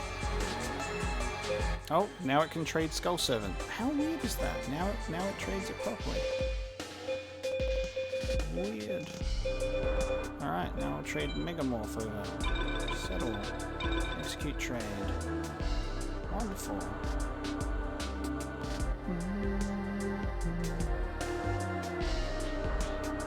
I love that there is a card trading system on here in general, though. Like, that already is a very cool thing. Now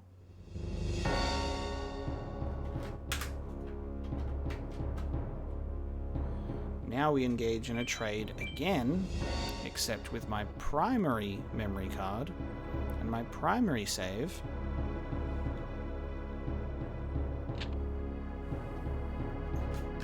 One moment. And now we engage in a trade with my primary save on my primary card.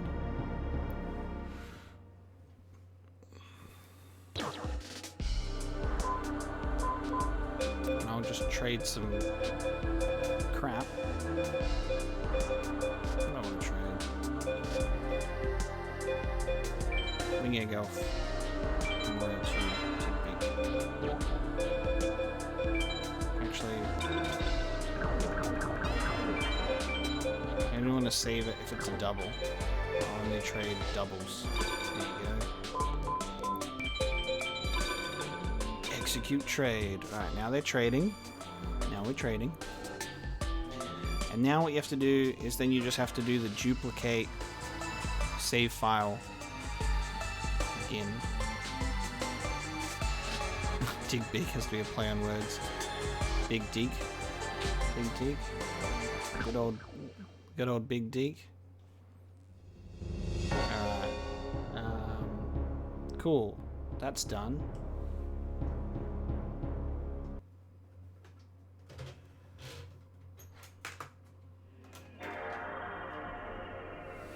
Now we reload. So we can do it again. These are slightly cheese strats. Yeah, this is... I'll pose a question to you. Would you like to... we've obtained Meteor Black Dragon and Red Eyes Black Dragon. Would you like to grind for those cards again with a 1% or less chance to get those cards? It could be 100 jewels or more, or it could be 2 jewels, who knows? Or would you just like to, now that you've unlocked that card, duplicate it a couple times each, and,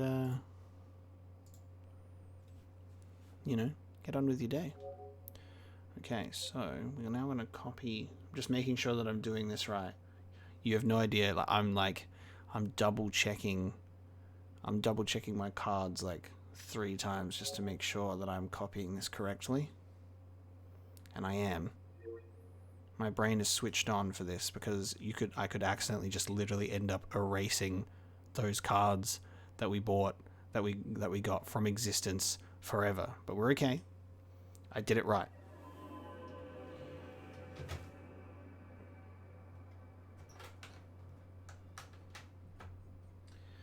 And now that I've duplicated the save file, we do the trade again, because now we can trade the same cards over a third time. And now I've got 3 Megamorphs, 3 Red Eyes, and 3 Meteor Black Dragons.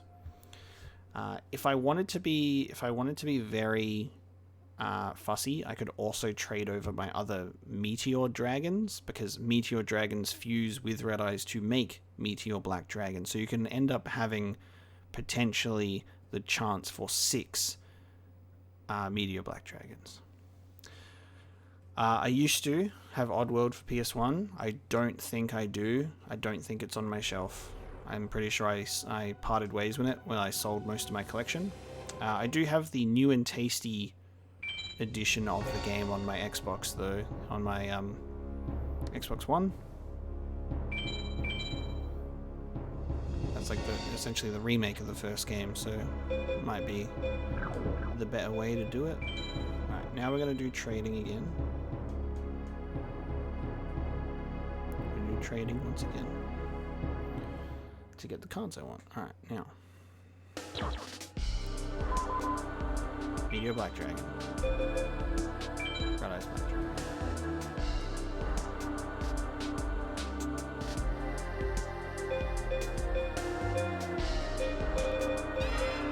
Should I feel like I should have 2 of those in my deck, but it's graying out straight away.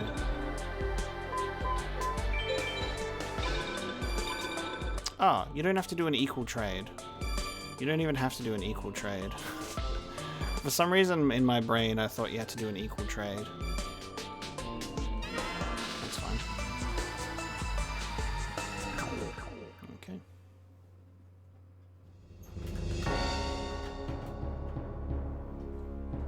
I could literally have just given those 3 to my guy without anything. Silly me. Okay, now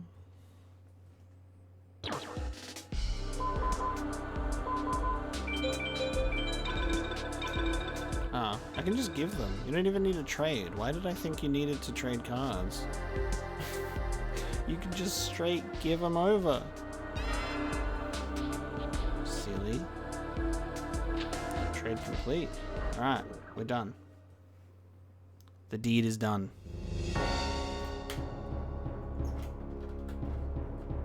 Now we load the primary save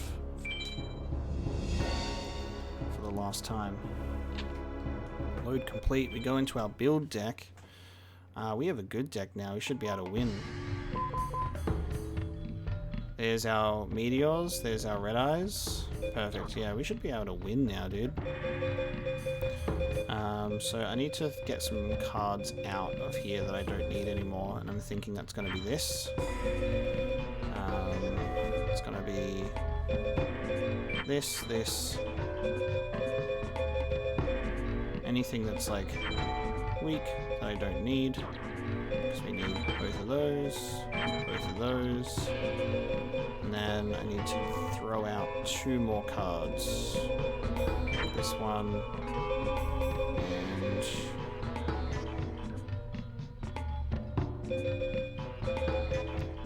and this one, because I'll keep that dragon and the lightning one if I ever want to make twin-headed thunder dragon, which I probably don't, but that's fine.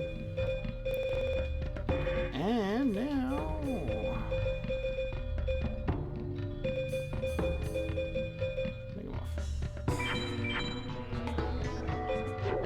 love that we have Metal Morph, so we can make Metal Zoa. I'm also quite tempted, to be honest, it's a little bit tempting to do something like Dragon Capture Jar, because especially going up against Seto, which has multiple Blue Eyes Ultimate Dragons, it could be a good opportunity to put that in. We've also got Dragon Treasure, which we could use to increase the power of our Meteor Black Dragon. That's a good idea. I'm going to get rid of Yami. I don't need to do the Power of Darkness. I'm going to do Dragon Treasure. I'm going to get rid of my Legendary Swords, because those are only for my Gaia the Fist Knight. I don't really need those. And I'm going to do Dragon Capture Jar instead.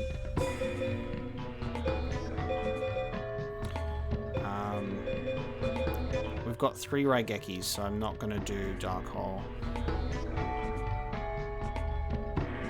I'm not going to do Dark Hole because I've got 3 Raigekis. Cancels the magic over all level interest monsters. I don't even know what that does. I don't even know what that is. Okay, I think that's what we want. That is a significantly better deck than what we had. So this grind stream at almost 2 hours has now gotten us to a point where we can actually play the campaign. So this was going to be a grind stream, and then I was just going to, when I got bored, if we didn't get the cards that we wanted, I was just going to play some random PS1 games. But I think we might be able to beat the game now. I think we can win.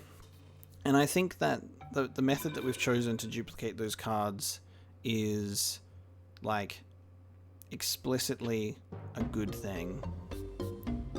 Explicitly a good thing. Because the game cheats you, so you have to cheat the game. 3 Dragon Treasures would have been better, 0. We'll see if we lose, like if we do lose this, I'll just duplicate the Dragon Treasures.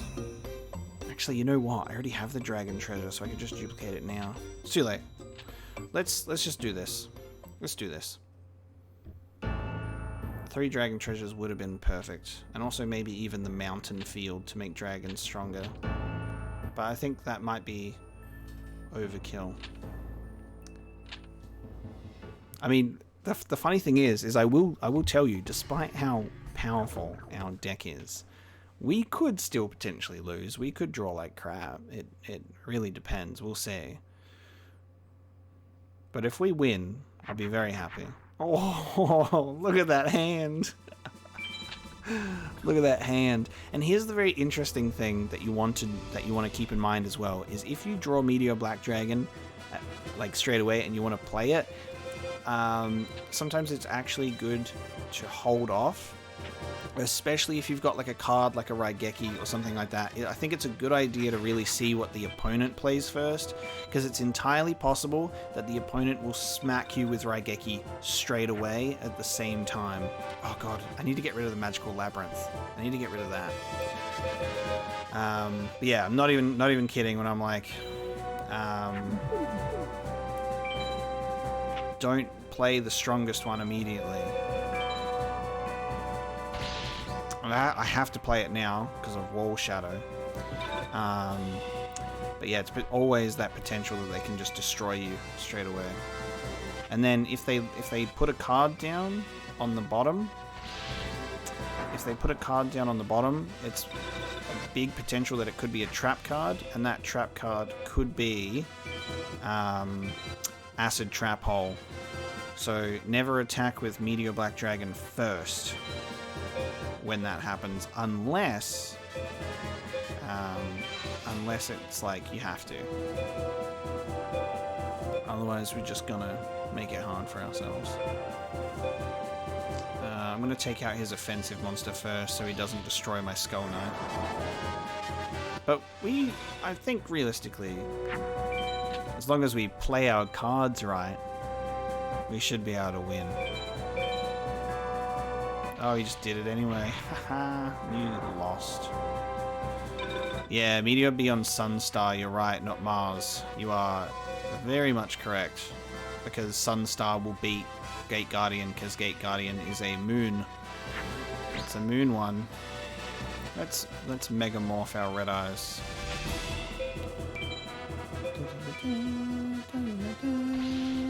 No, that's fine. That's a good reminder. I actually appreciate that reminder, because historically I always forget my fucking Guardian Stars. I forget to do the right Guardian Stars.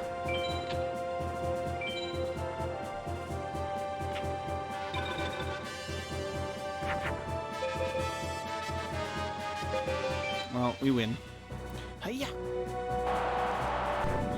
This was an easy victory anyway. So, if we had 3 Dragon Treasures and 3 Megamorphs, we could have turned Meteor Black Dragon in like just one card, if we wanted to put them all on one card, into an absolute menace, it would become a 8,000 attack point monster with 3 dragon treasures and 3 megamorphs. And then if we also did mountain, it would be at 8,500. Oh no! See, I picked the wrong one. Remember, it's right twice, left, right. See, this is what happens when you pick the wrong. Now you can see this for the first time. This is what happens when you pick the wrong direction. You fight him again. So I genuinely, last stream, for those of you that were there, it was a really great moment. I managed to get it right off of muscle memory, which was so good. Unfortunately, though, I did it wrong this time. Oh, this hand is only really good against Kaiba, because I'd be able to drag and capture jar 2 of his Blue Eyes Ultimate Dragons. Damn it.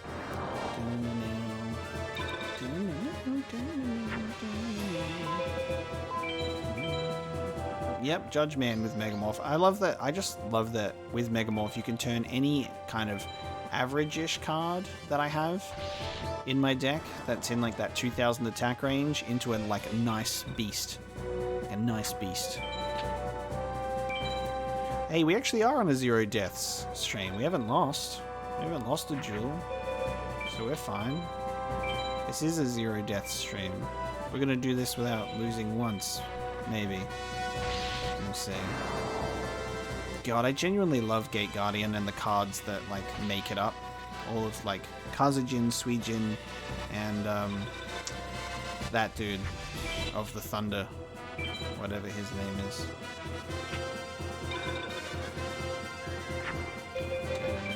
This is a nice little hand to pull. We're pulling some nice little tough monsters here.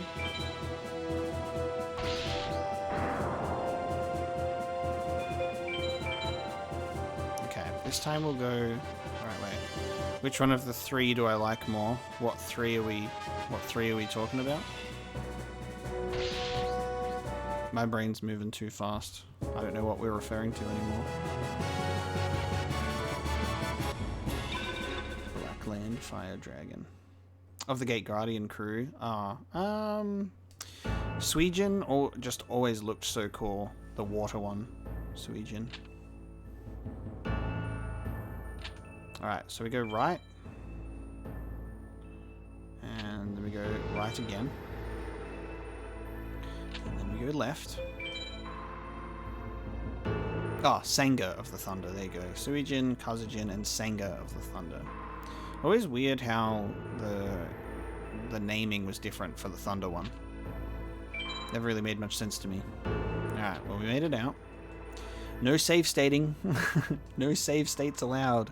Playing on original hardware. God damn it. I wish I could save state. Alright.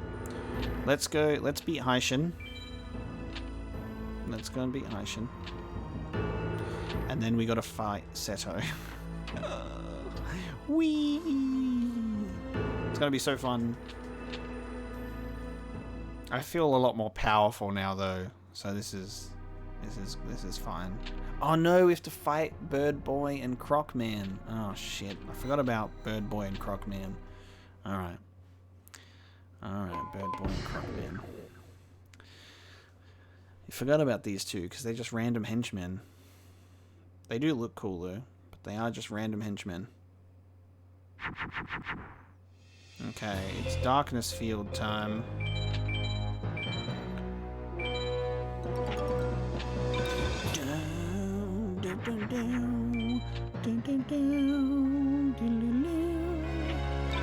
Oh, he's starting off with, okay, you're gonna leave yourself exposed, are you? Let's see if this is a trap card. I'll attack with Skull Knight, not Meteor B. Not a trap card. Good stuff.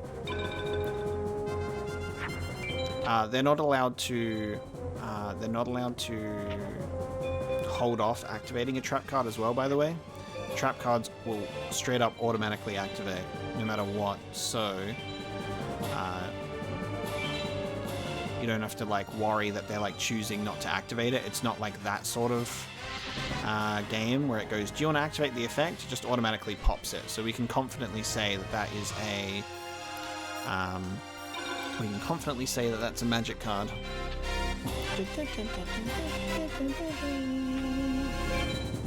Like there you go. Oh, Metal Zoa, sick.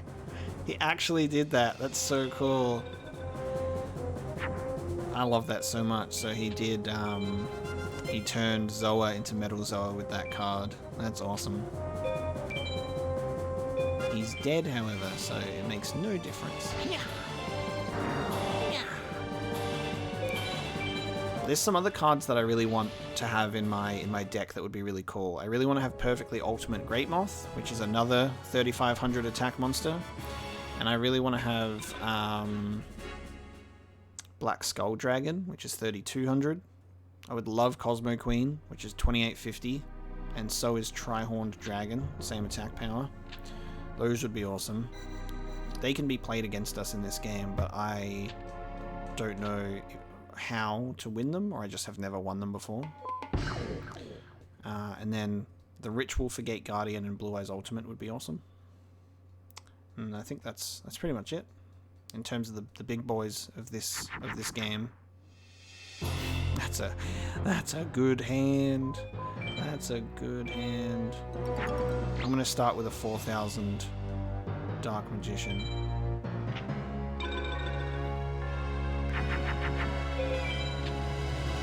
Do you guys think that Dark Magician should have had the same attack and defense as Blue Eyes to like make it a bit more even between Yugi and Kaiba?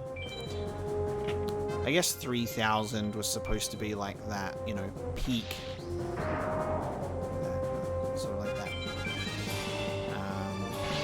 The absolute peak of cards in the original anime, so probably didn't make much sense. But it was also just like from a starter deck standpoint, when you would actually buy the physical cards for like to play in person, it was always like, well, it's like a no-brainer to get Kaiba's deck, right? Because he has Blue Eyes, the strongest one. And meanwhile, then you have me, who my first Yu-Gi-Oh deck was Joey's starter deck with the Red Eyes. Also, how funny is it that we grind so long for Meteor Black Dragon and it's the weakest card on the field right now? Oh, there it is! Summon Skull! The Zero really just willed Summon Skull into existence finally. That's the first time I've seen that card in this game. And we've versed these guys a couple of times and I've never even seen it. That was cool. Summon Skull is such an awesome card, man. Imagine if we won it at the same time. We saw it and then we win it immediately. That would have been magic. We've already had some magic in this playthrough. Like me saying like, this is it. This is Meteor Black Dragon. And we got it. Alright, Haishin. I don't think that got clipped either. Someone mentioned that they were going to clip it, but I don't think it mentioned. It hasn't updated to show that it's been clipped. I'll just have to. I'll highlight it myself some point. All right, let's fight Haishin. Let's fight Haishin. See how we're doing.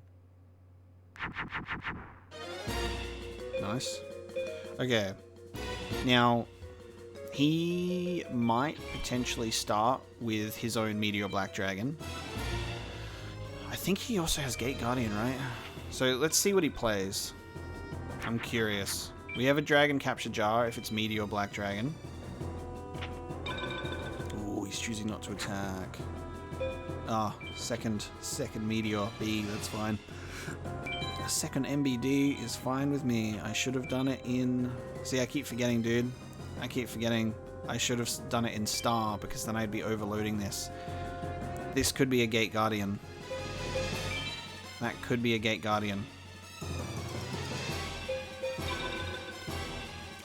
I'm gonna wait one more turn. I'm gonna wait one more turn.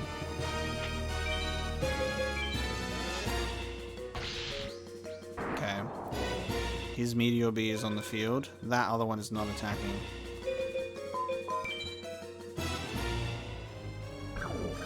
Actually, I've got a better idea.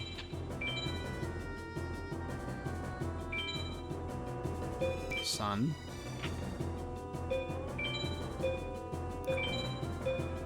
Is it Gate Guardian? No, it's Metal Zoa. Fuck. Damn.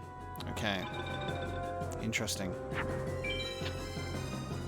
I thought it was going to be he was like keeping that Gate Guardian there and not doing anything. It was a like come on, it was a calculated risk. It was a calculated risk.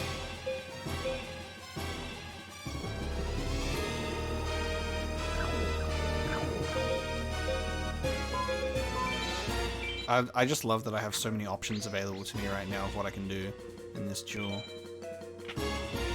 Oh, I could have made that Neptune and that would have been even stronger. The game is rigged from the start. This game is rigged, so...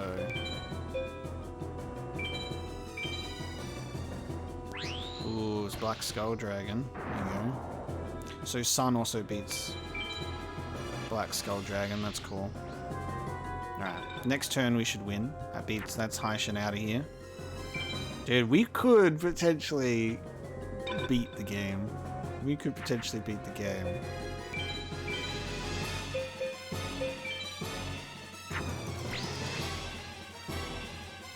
And now we're as strong as Blue Eyes Ultimate Dragon.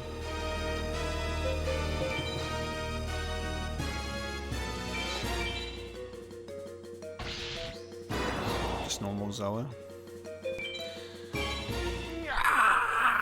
Kill him! Kill him! Alright, he's out. Now, we're at the duel that we lost at last time, okay? He only gave us a stone armadillo, okay. This is where we lost last time. Look at that face. Ridiculous! Me defeated by this child! No! And now Bitch Boy's coming out to claim his power. Where we travel to the Forbidden Ruins with no opportunity to save. I honestly feel like this would have been the perfect opportunity for them to put a save in between these fights. So it's a bit sad that they didn't do that. Ferb Dog, welcome. Welcome to the end game, dude. Welcome to the end game.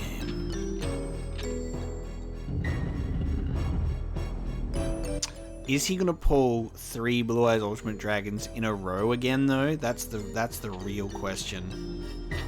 Now, I'm pretty sure Blue Eyes Ultimate Dragon is a sun sign. So we're not gonna be able to overpower it.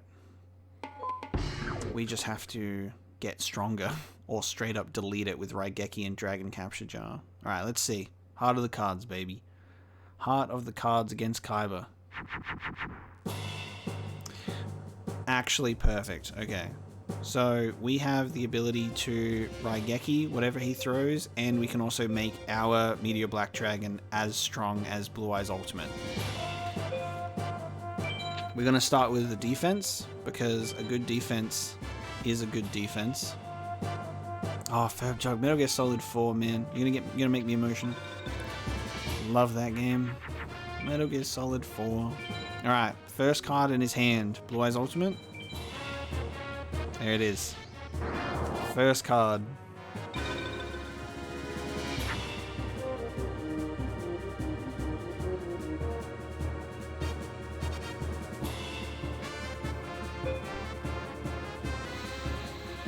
I'm not going to do Raigeki yet, because I'm going to stall him instead.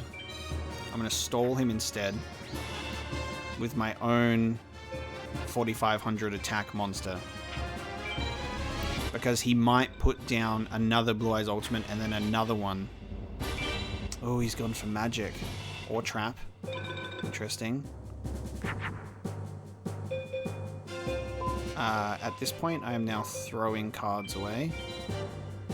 We're throwing these cards away. Oh, nah, Ferb Dog, the parts of Metal Gear Solid 4 that were dark was because I misunderstood the brightness shader It's reversed. It was reversed in Metal Gear Solid 4. I went all the way to the right, which is usually brighter. I made it darker. My biggest regret on that playthrough is it's so dark and it's my own fault. Okay, Black Skull. Not a second Blue Eyes Ultimate.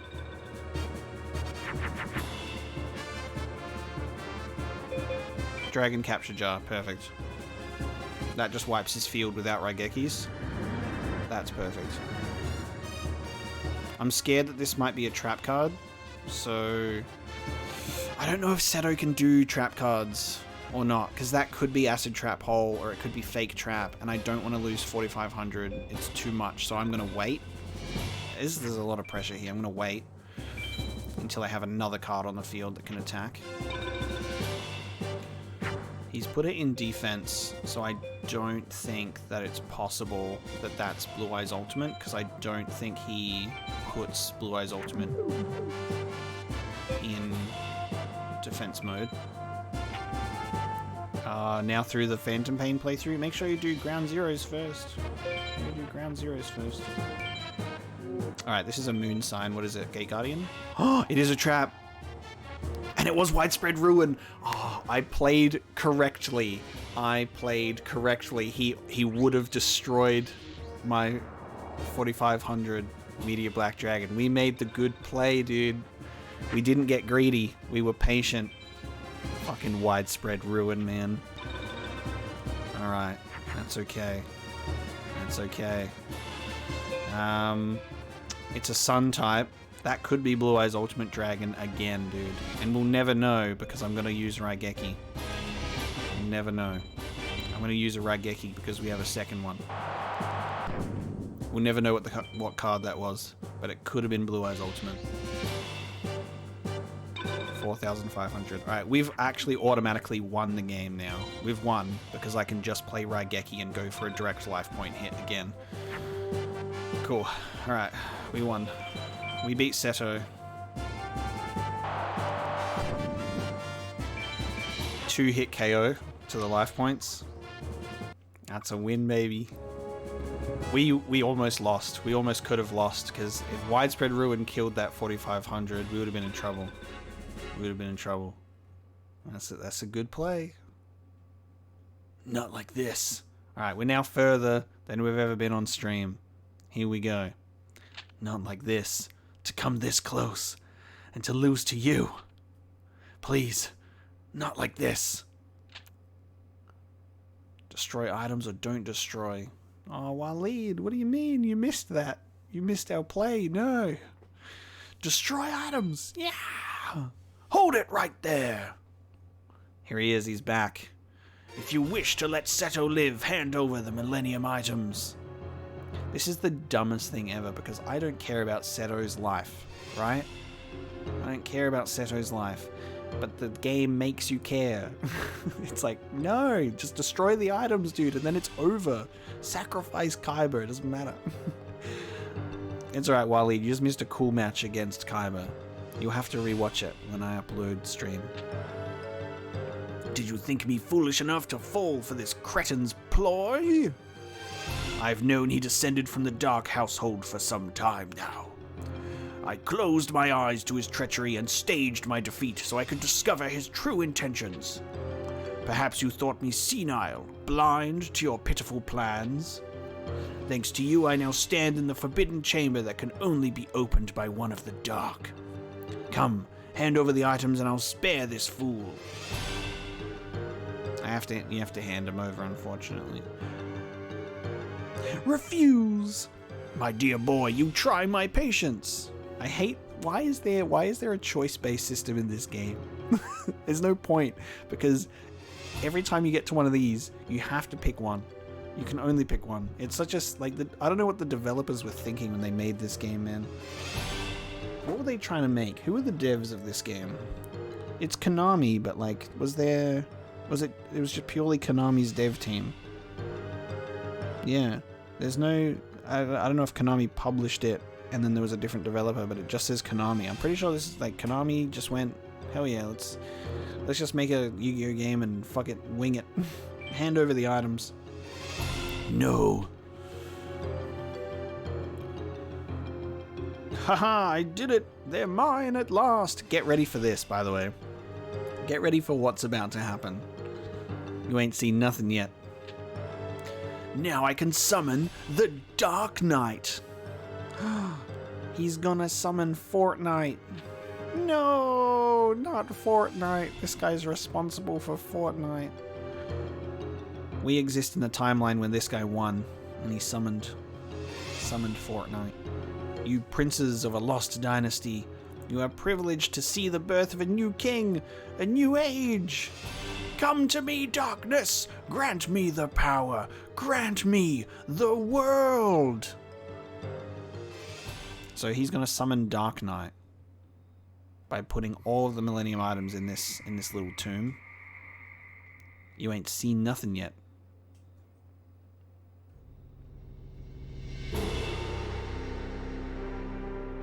There he is.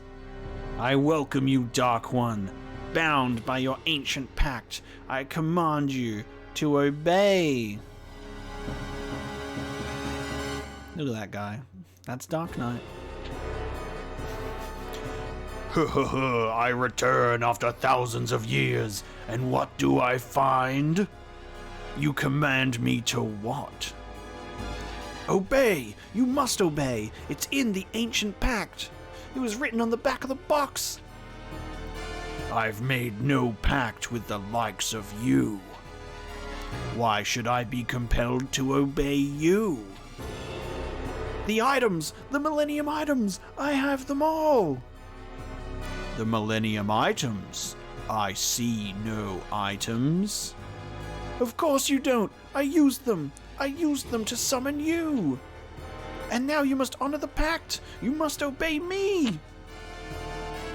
I weary of this conversation. No! No! Don't! Don't! Don't do it! I'm a virgin! Ah!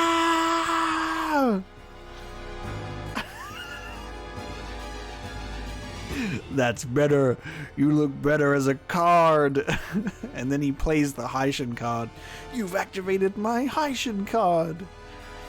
In attack mode. Help! Help me! Guys, no, he can turn people into cardboard. Fuck! This is the noisiest card I've ever created. Not to mention the ugliest one, too. Frankly, it doesn't deserve a place in my deck. He literally burns him, dude. He's sentient. He's trapped in that card and he's aware that he's being burned alive while being a card. No! That's pretty grim. Oops. Guys, you know it's a good villain when he says, oops. Oops, I did a Fortnite. Long have I shared my power through the cards I've created. It is now time I collected the price for my power. Oh, Ollie. You're my NFT now. Shit, man. New Yu-Gi-Oh! NFT just dropped. And the best place to start is with this miserable planet. These miserable creatures. Nooch! Your deck! It still contains the Millennium card. The card you used to return to this world. Use them! Use the cards to send that thing back. I think the two of you will be great additions to my personal deck. Look, player character. You actually see the player character. So cool. An unmistakable, iconic design, man. I love his Forbidden Memories outfit as well. It looks so cool. What? We still hold one card that represents our pact with you. Fourth wall break with a player. I see that you do, but I don't intend to go back empty-handed after coming all this way. I'll tell you what, I'll give you one chance. It's only fair that the course of our pact be decided with the cards. That's right, guys. I'll take over the world. but only if I win this card game. We love it when the fate of the universe is decided in a game of cards. That's why I love Yu-Gi-Oh, dude. Beat me in a duel, and I will go home quietly. Yeah, alright, villain. Alright, villain. Now come on, let's play. Let's play Fortnite. You have to beat me in a game of Fortnite Battle Royale. Ooh, okay. Pressure's on. Pressure is on, dude.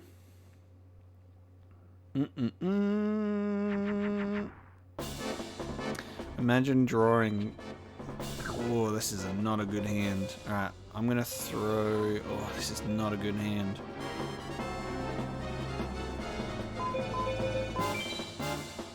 We're throwing cards away.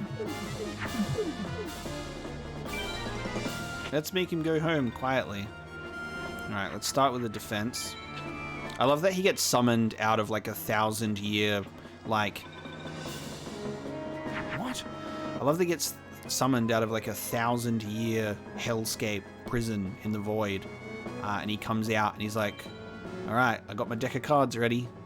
Hope they haven't updated the meta since I last played cards 3,000 years ago. You guys still play with this card? Oh no, I picked the wrong Guardian Star too. I don't even know what it is. Hey. I don't know what he has, dude, but he put it in defense. Why did he do that?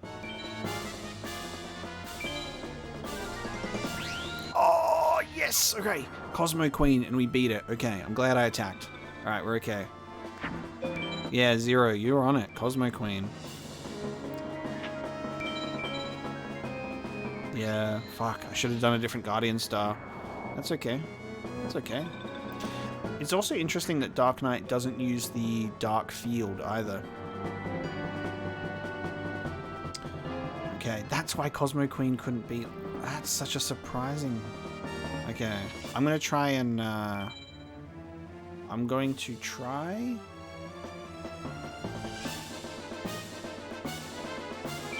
and bluff him. I'm going to try and bluff him.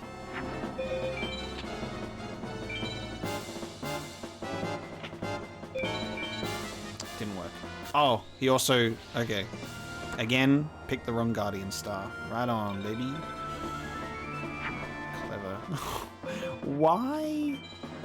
Why? Why do I have my 3 Dragon Capture Jars right now? Oh, this is not good. Okay. This is not good. Shadow Spell. Oh, okay.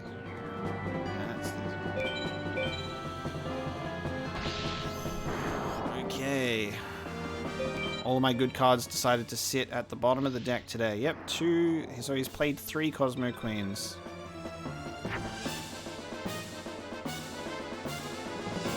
I just lost.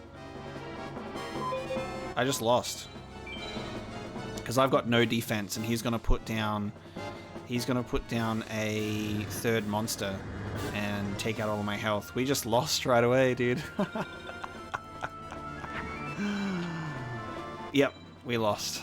Cool. We gotta do it again.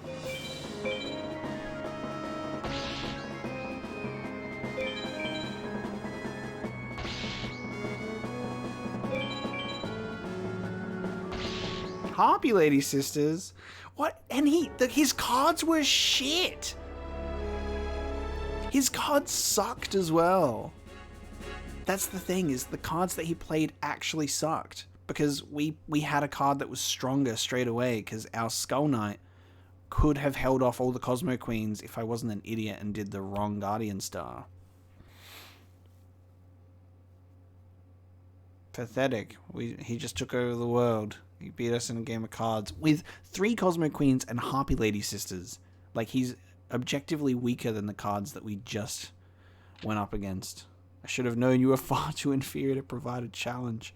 Well, you know the rules. I won, and the world is mine. I love that we were the only thing standing in the way. Well, you know the rules. I get to take over the world now.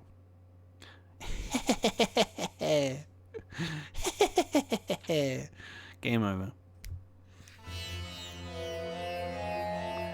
Heart of the Cards is a tricky mistress indeed. Alright. Well, it means that Waleed gets to watch us take on Kaiba again. Because we have to do all of those jewels again. We drew so terribly. I'm genuinely convinced that the game is rigged against us.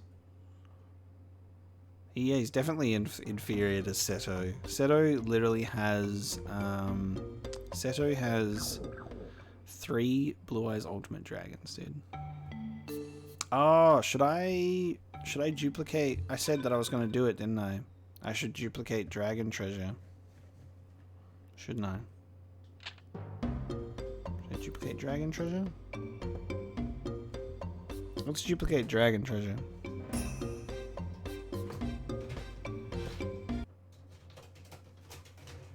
I almost just snapped the disc in half. Let's duplicate Dragon Treasure. I was trying to pull the disc out of the disc tray while it was closing and it almost got stuck. That would have been not a good way to end things.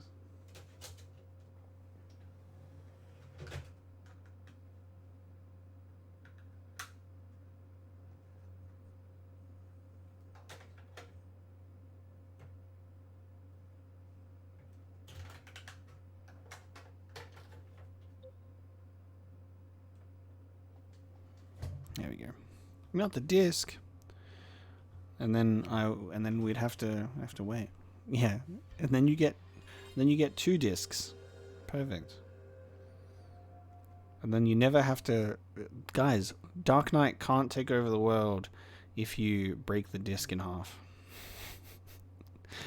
Who's the true winner then? Exactly. Exactly.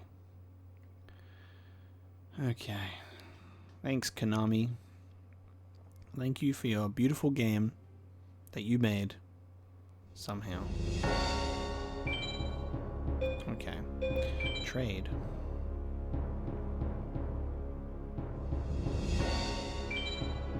Trade.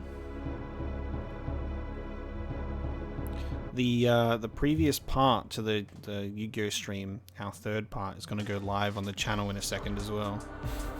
Because I was finally able to upload it while we're streaming the next part. Alright, Dragon Treasure. Dragon Treasure.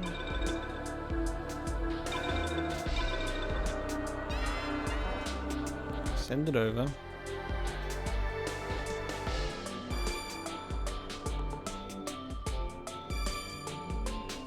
Yeah, that stream was when we defeated all of them. We defeated all of the mages.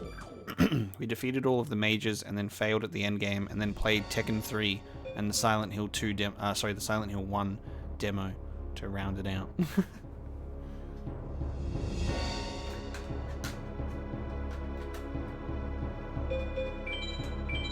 Alright, and then we trade the Dragon Treasure to our main save file. Yeah, these Dragon Treasures will come in handy as well. If we draw correctly. That is the key distinction, is we need to actually draw the cards correctly.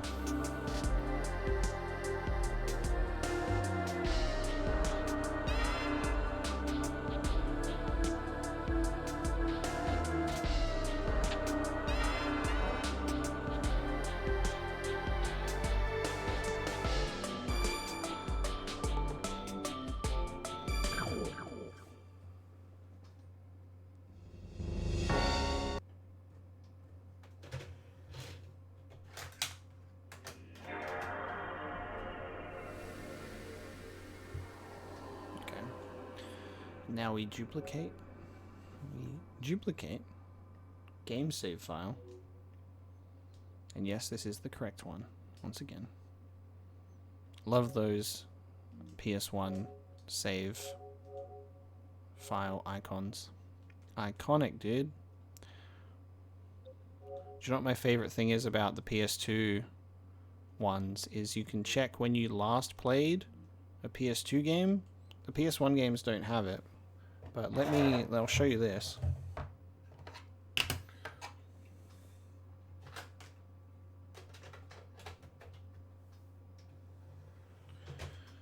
Put in my PS2. There's a whole bunch of shit on here, dude.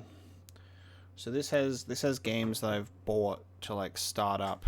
Like for example, I bought Oni, and like Clock Tower 3 and stuff, and I haven't actually played these games yet. That's just like when I bought the game in 2019 and checked that it was all working. So I'm eventually gonna do like an Oni playthrough. Don't you guys know the best PS2 game is the Da Vinci Code? I went through a phase, right, and I've sold 75% of my physical collection now, but I went through a phase when I would go on eBay and just look at random PS2 games that were almost ending on eBay, that were like under $10 or less, or people that were just selling like bundles of games, and I would just buy them just to have a physical game collection. And sometimes I would buy like just random funny games that I would do. I was thinking of, this is before YouTube, that I was thinking of doing funny videos for YouTube on. Like I bought Noddy and the Magic Book. that never happened, but you know. Yes, this is Star Wars Battlefront 2. This is Star Wars Battlefront 2. Harry Potter and the Philosopher's Stone. Dragon Ball Z, Budokai Tenkaichi 3. Budokai 2. Backyard Wrestling. The Hulk. Lord of the Rings: The Two Towers. Pro Skater, Ultimate Spider-Man, Star Wars Episode 3, where for some reason, by the way, I find this so funny. Star Wars Episode 3, and I called my character, because I hit a character limit, called my character James_Bo, because it was supposed to be James Bond, because when I was a kid, around that time period, when Episode 3 was coming out, I was also really into James Bond, so I just called my save file James Bo. That's your story time. How good was I at naming my character in video games? Dog's Life, Prisoner of Azkaban. That's Harry Potter Philosopher's Stone. That's Harry Potter and the Chamber of Secrets. Lord of the Rings, The Third Age. Charlie and the Chocolate Factory. Britney's Dance Beat. Never forget Britney's Dance Beat, guys. Kingdom Hearts 2. SpongeBob Revenge of the Flying Dutchman. Best SpongeBob game ever made. The Return of the King. More Kingdom Hearts 2 saves. Gotta have your level 99 save, naturally. Harry Potter, Goblet of Fire. Fellowship of the Ring. God of War 2. All of your Star Wars Battlefront saves and Battlefront 2. Guitar Hero 2. Guitar Hero 1. San Andreas. Kingdom Hearts 1. Kingdom Hearts 2. Lego Star Wars. Final Fantasy X. James Bond, Agent Under Fire. See, this is funny, because people will go, "Oh, you've never played Dark Souls before, and you've never played Half-Life before, and you've never played Metal Gear Solid and Resident Evil, and it's all fake. How could you never have played these games? Everybody's played these games." I'm like, dude, I was doing nothing with my life but playing Star Wars Battlefront 2 and Kingdom Hearts forever. And same with Final Fantasy. Final Fantasy 7, Dirge of Cerberus. Final Fantasy X-2, which that's not my save file because I've never actually played Final Fantasy X-2, but I own the game. Final Fantasy X, that's a big one on my to-do list, considering I love Final Fantasy. I've never played X-2. Lego Star Wars, Dragon Ball Z, Budokai 3. Budokai 3 is so good. Final Fantasy 12, Jack 3, 2014. Jack and Daxter, 2014, when I last popped those games in my PS2 to play. Kingdom Hearts, Final Fantasy 12, Final Fantasy X. You're just going to see a lot of Final Fantasy and Kingdom Hearts in here, because I have a bunch of them. Budokai Tenkaichi and Jak 2. So that's what I was doing. Dragon Ball Z, Jak and Daxter, Kingdom Hearts, Final Fantasy, Star Wars, James Bond. That's my childhood in here, and San Andreas. And then that's more so my childhood, and then same with SpongeBob and the Harry Potter games and stuff like that. And then up here is a little less childhood stuff, because it's just games that I bought for fun that I haven't actually played yet, that I was just testing out. So that's my PS2. That's my PS2 memory card. And then I have the important save files backed up on like another 2 memory cards. Okay. Now we duplicate. Yeah, I love Final Fantasy. So, and that's just the PS2 saves, because obviously I have the PS1 saves of Final Fantasy and all those games, and then also my original Xbox with those saves on those games that I was playing. Like, I was also playing Tomb Raider Legend, Halo 1 and 2, Fable: The Lost Chapters, Beyond Good and Evil was another game that I finally got to play in 2018. Was a game that I had on the original Xbox, but I never got to play it as a kid. I remember it always being on the Xbox. I was like, oh, that looks kind of cool, because it was like, looked like it was similar to Jak and Daxter in like art style. As a kid, I was like, oh, hell yeah. And then I never played it, but I played it for the first time in 2018. If only I would have waited an extra 2 years, and then I could have done a blind playthrough of Beyond Good and Evil, Doom 2016, the Tomb Raider reboot trilogy, Ni no Kuni, Wrath of the White Witch. I played that for the first time in 2018. I played a lot of games in 2018. Breath of the Wild as well. If only I had the foresight to go, just start YouTube. Just play them on YouTube instead.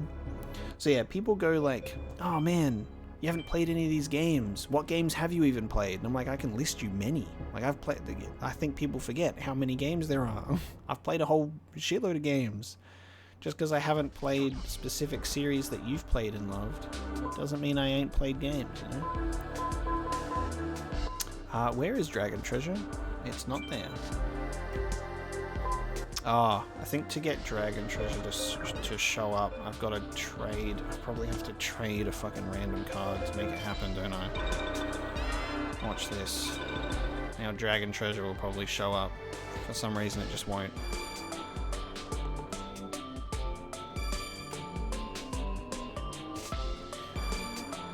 Yeah, the whole Metal Gear Solid series was something special, huh? Okay, I've traded him card, and now no cards there? Now there's no card.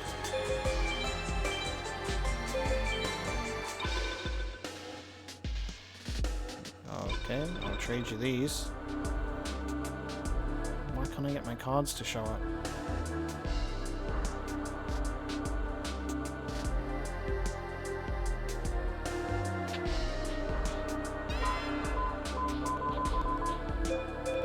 Oh.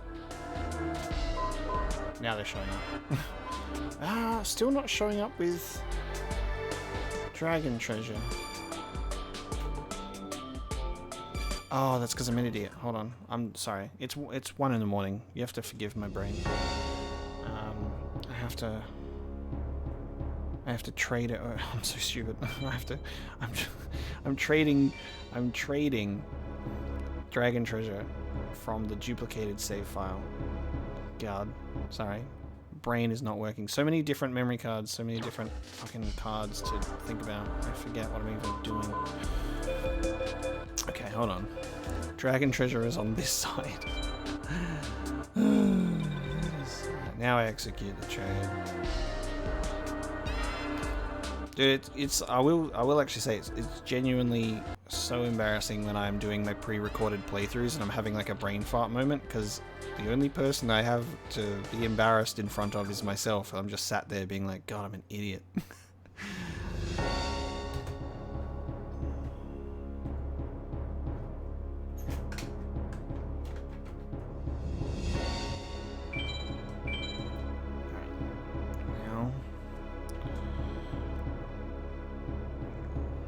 Yeah, 10-hour difference. Yeah, it's 1 AM now.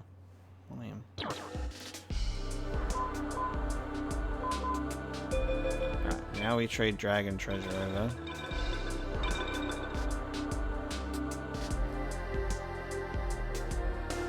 And now we have 3 Dragon Treasures.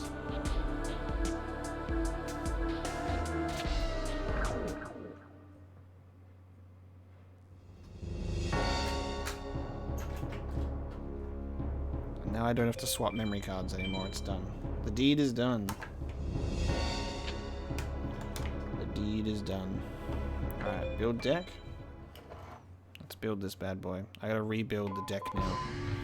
So Meteor Black Dragon's in there, Red Eyes is in there, and then we were 3 Dragon Capture Jars. Ah, here you go, by the way. For earlier. I actually do have right arm of the Forbidden One. I've got 8 of them. I've got 8 of them because I was trying to grind the Exodia pieces. Case in point, they're really hard to get. I've only got 8 of one piece. Dragon Treasure. Okay, we put Dragon Treasure over there. Okay, let's see what I need to get rid of to make this work.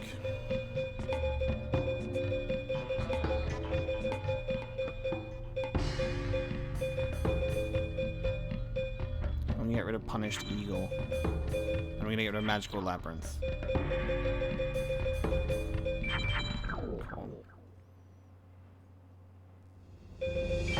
Now we save, and now we redo the end game, and then potentially win with 3 Dragon Treasures, 3 Meteor BDs, 3 Red Eyes, 3 Skull Knights, 3 Dark Magicians, 3 Violet Crystals, 3 Dragon Capture Jars, and then hopefully we actually pull good hands.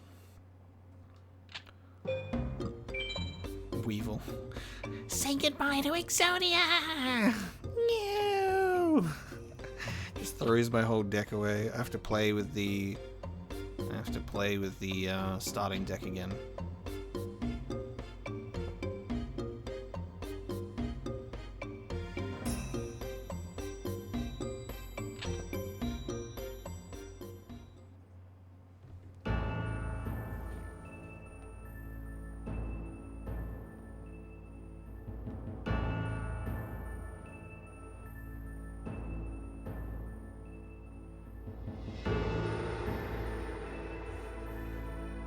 This is it.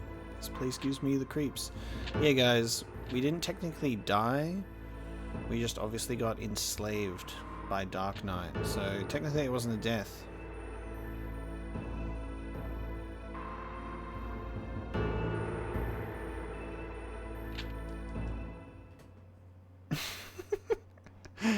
I'm just looking at the comments on the Berserk video that went up just before. And everybody's commenting Pog. Everybody's commenting Pog.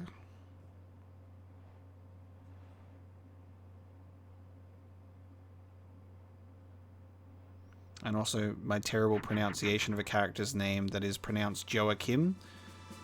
And I was pronouncing it as it's spelt, which is Joachim. Joe Mama.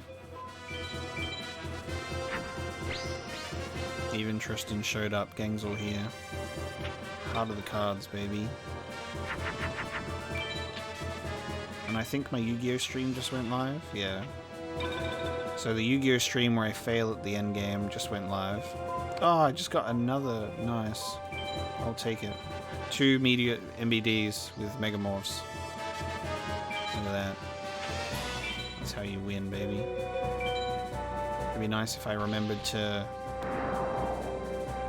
Whew! Gate Guardian. He opened with Gate Guardian. Would be nice if I remembered to put my MBD on with Star.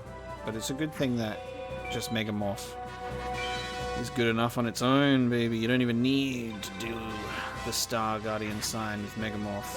Oh, look. And Dragon Treasure. Yeah! 5,000 attack points. Yeah, Berserk does put the graphic in graphic novel. That is very, very true. Especially the episodes that I've just recorded today. I recorded 2 episodes back to back because I was in the mood to read. So the one that just went live, and then there'll be another one that'll go live at the end of the week. And that one, I had to censor the entire first chapter. Not even kidding. Like, you know how I usually like blur stuff out? I just black screened the whole thing because that chapter is, I just couldn't be fucked. having to meticulously blur out every nipple, penis, vagina, and everything in that chapter. I just went, it's done. Just cover it all. And you guys can go and read it elsewhere alongside me if you really want to see it. But it was way too much to show on YouTube, man. I'm straight up reading porn out loud. Berserk's pretty crazy. Berserk's pretty fucking crazy, man. No, it's graphically as in everything, in every sense of the word, dude. It is gore and other stuff. Except, guess what? YouTube doesn't care about the gore that much, so it's fine. I don't have to censor the whole manga. There's still a point to it being on the channel. Just censor the literally as close as you can get without the manga getting banned or heavily restricted type sexual context. Like, it's ridiculous. And I just censored the whole chapter because it was too much, man. It's too much.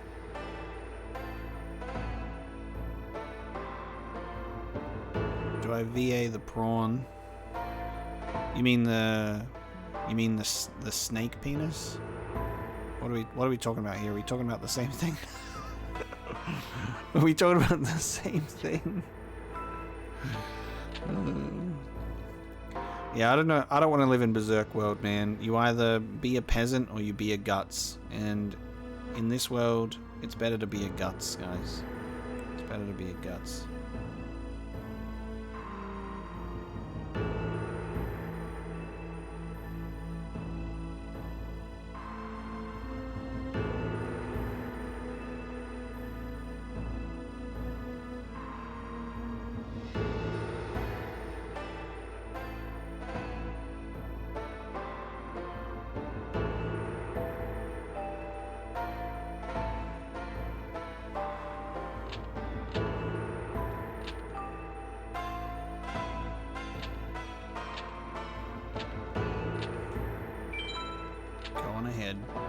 Yeah, if you're a peasant in Berserk, you're either a dickhead who's eventually gonna die, or you're a dickhead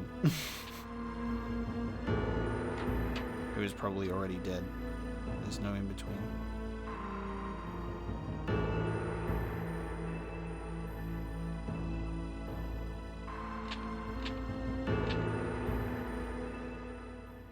Hey Christian, how you doing? Welcome to the stream, dude. We're going pretty good. We're fighting Croc Boy and Birdman right now, so it's going pretty good. It's good energy on stream today. We've got some good wins. You guys have stuck with me through the tough times, but I'm glad you're finally able to catch a live stream, dude.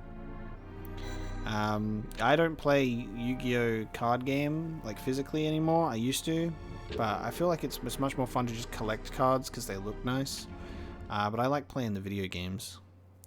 This one particularly because it's a very nostalgic one for me. I grew up and realized Magic the Gathering is better.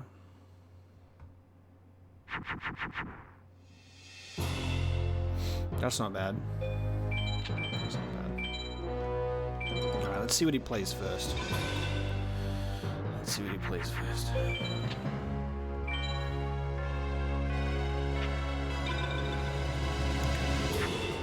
He plays defense first.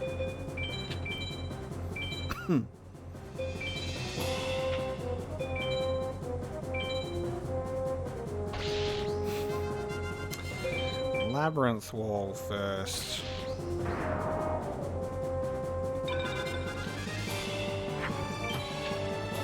I feel so bad about Casca, man.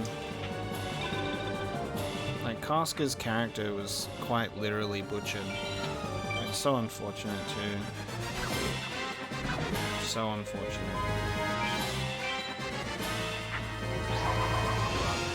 Haven't seen a twin-headed thunder dragon in a while. Remember that was when that was like my literal crutch.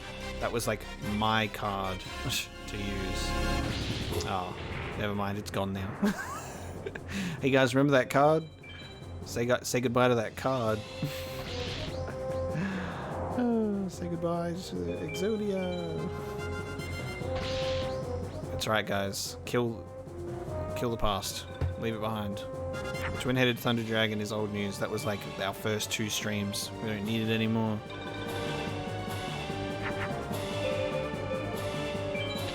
Oh, if only I kept the red eyes, I would have been able to fuse a Meteor Black Dragon.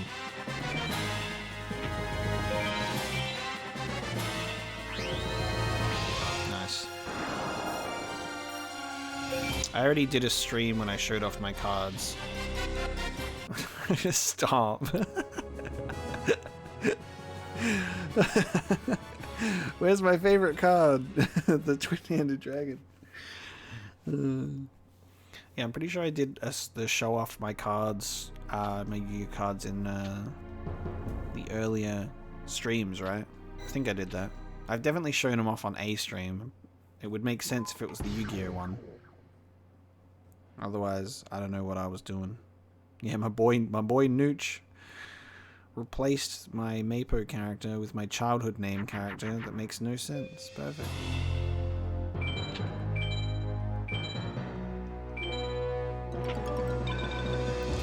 Alright, well, it's good to know that when we go up against Dark Knight, he can potentially play trash. We just need to, like, have a better card.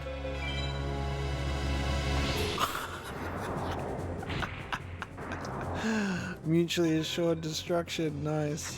Hey, Zero Static, thank you so much for tuning into the stream. Much appreciated, man. Sorry, I should stop saying that. I default to that all the time. I call everyone man or dude, so I apologize. Thank you so much. I don't know you, so you could be any human being. Thank you so much for joining the stream. Lovely human. I have such unfortunate language with language habits with what I say. I swear too much, and I call everyone man or dude. Those are my traps.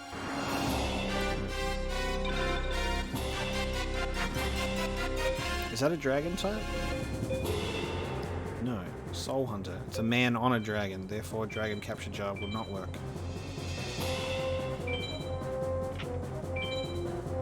Just wanted to double check that it can't overpower this defense. We've got an interesting... Aha. It's a clown on a dragon.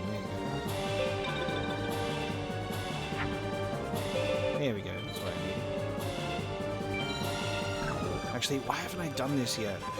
My brain's not working. I usually do this. I scrub my cards when I don't need them. I'm getting weird with my plays, and that's why we lost against Dark Knight, because I made a mistake with Skull Knight.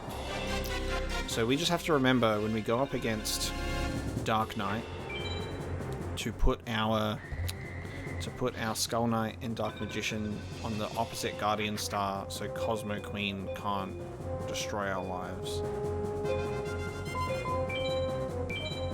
The swords of revealing light.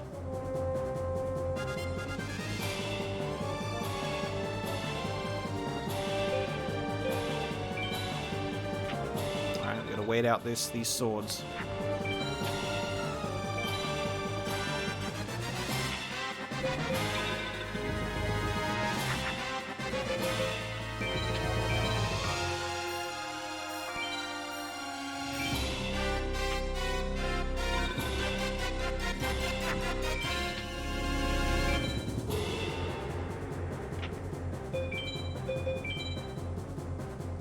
Oh, that's just rude. That's just rude.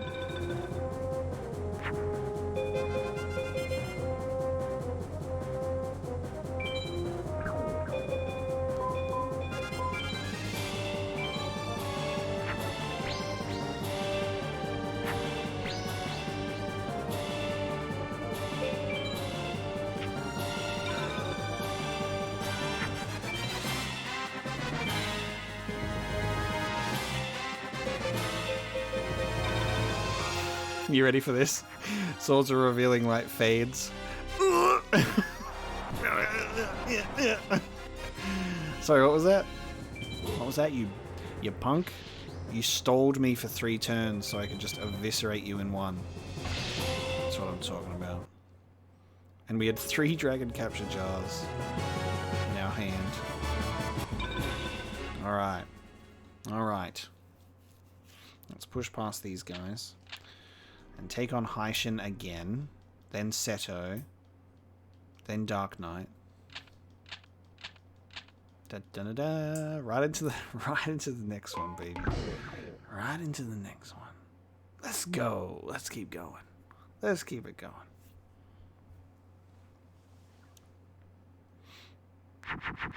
Yeah, Tristan, I feel I relate to that very hard.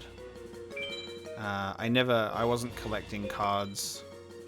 I wasn't collecting cards around the time of 5Ds and synchros and all that kind of stuff. I'm very much a classic Yu-Gi-Oh player.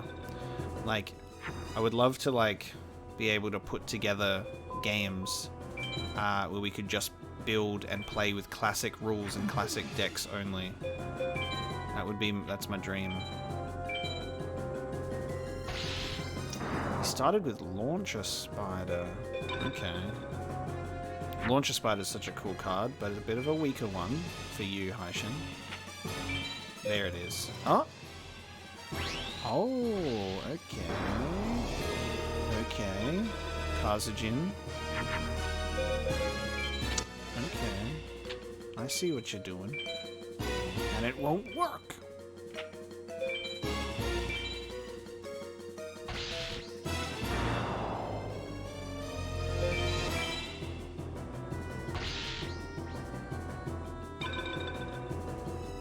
Oh, by the way, I wanted to mention this from much earlier because it mentioned this point in the prologue about. Oh, nice! Yes, finally. You guys mentioned about beating Haishin first in the prologue by trading stronger cards over. I forgot to tell you this. If you beat him, if you somehow manage to beat him in the prologue, because it's like a scripted loss, you're supposed to lose. He just literally will keep playing you until you lose. He doesn't stop.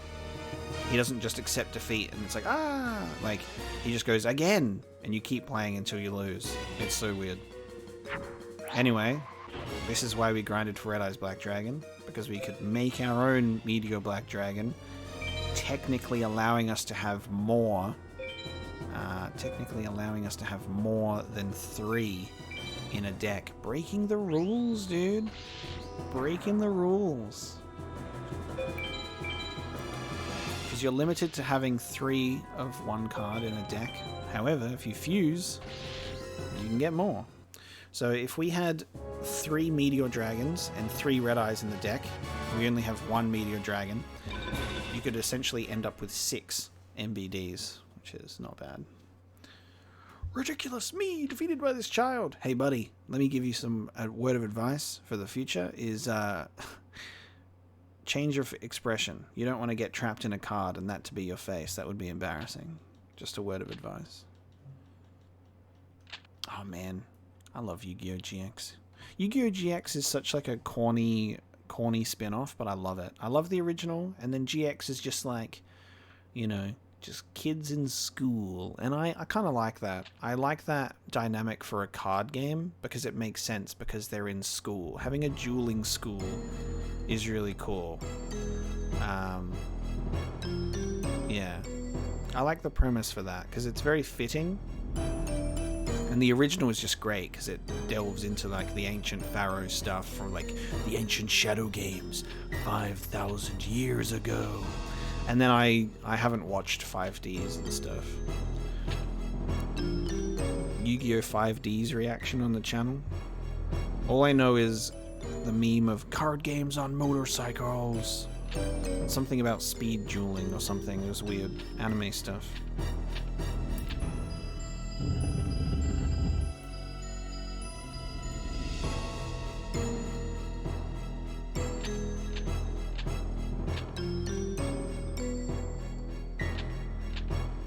Alright, here's Blue Eyes Ultimate Dragon, man. Are you ready? Are we prepared to hopefully draw nice cards against him? I'm stressed.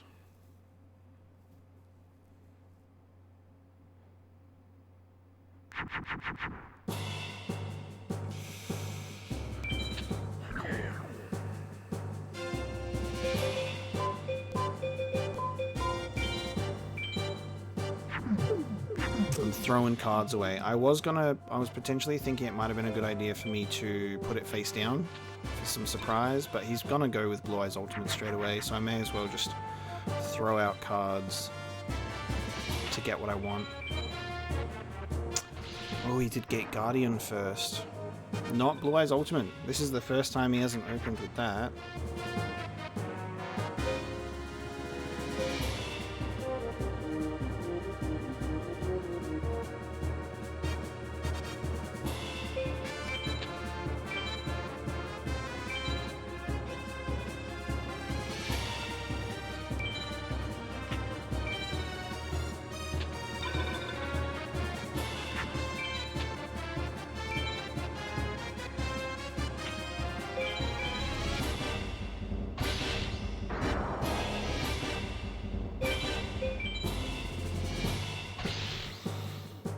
Okay. So he opened with... Oh, that's so unlucky, dude. That's so unlucky. So he's opened with a second Gate Guardian. So he's just doing Gate Guardians instead. The only problem I have now is I really hope he doesn't play Blue Eyes Ultimate, because then he'll wipe us in one hit. If he plays Blue Eyes Ultimate right now, we're done.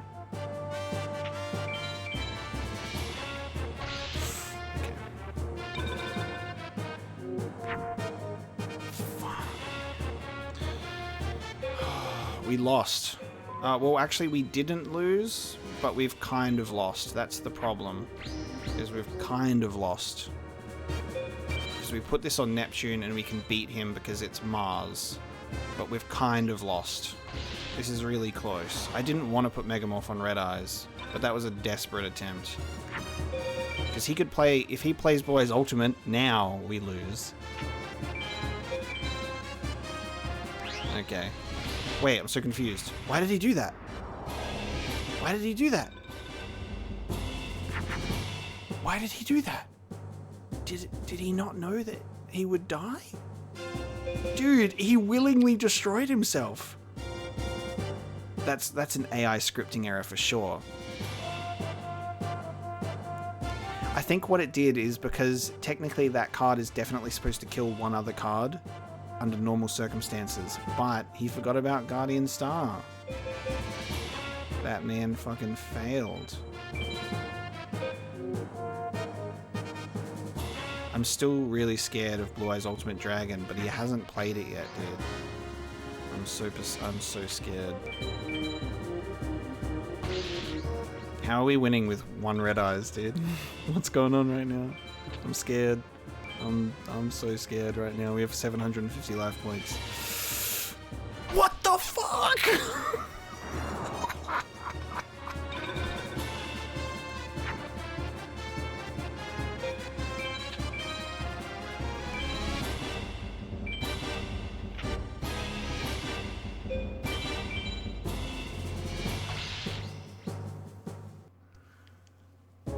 He didn't play. He didn't... Dude, he didn't play fucking... Oh, fuck. He didn't play Blue Eyes Ultimate once, and every time he kept attacking my Red Eyes, I was like, well, it's got to be Blue Eyes Ultimate because it's stronger. His AI he kept killing himself on my Red Eyes. I think it's because Red Eyes is not supposed to be that strong, and also Guardian Star. I don't know. I don't think I've ever seen that before, dude. He willingly killed his monsters against my Red Eyes. I can't believe we won with Red Eyes Black Dragon. Don't sleep on Megamorph. The only reason we won as well is because Red Eyes had a Neptune Guardian Star. If Red Eyes didn't have a Neptune, we would have lost against the Meteor Black Dragon by 100 points. That's insane. Okay, wow. Let's do it. Okay, we pulled crap. We pulled bad cards against Kaiba, so hopefully that means we can pull better cards against Dark Knight. Alright, here we go. We're at Dark Knight. Oh, come on. Come on, baby. It's Dark Knight time.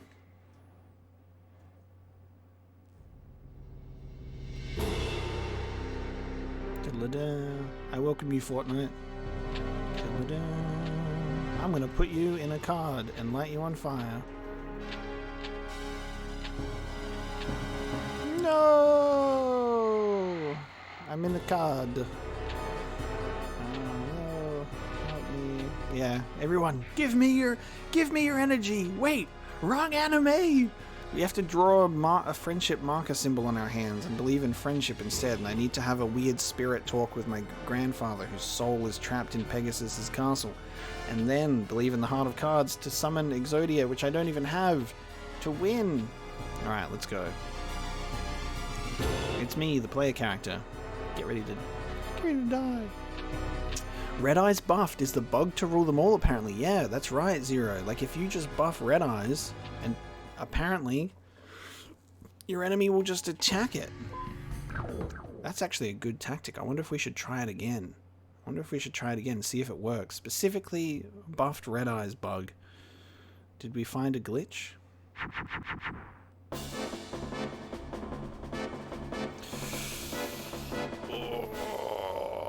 Okay, this is the thing. He could potentially do Cosmo Queen, right? Which means it could be a good idea to Megamorph my Dark Magician. Alright, I'm going to Megamorph the Dark Magician, hoping, and I'm also going to change the Guardian Star, hoping that he does Cosmo Queen and not something randomly strong all of a sudden. Let's see. Okay. I think that would be Cosmo Queen then, right? It seems like it could stand to reason that would be Cosmo Queen. Oh no, it's a moon sign? Black Skull Dragon.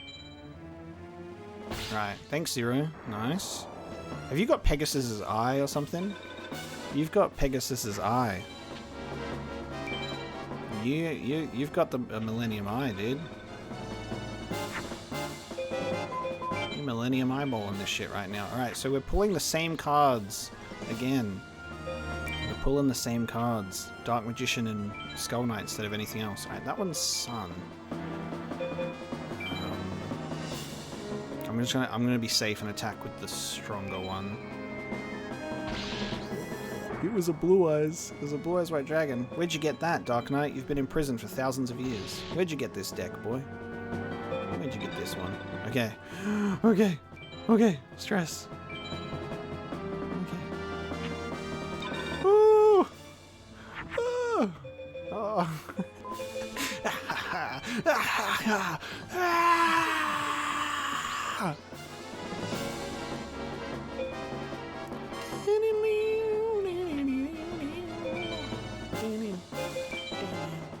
I think this is Cosmo Queen. Pretty sure this is Cosmo Queen.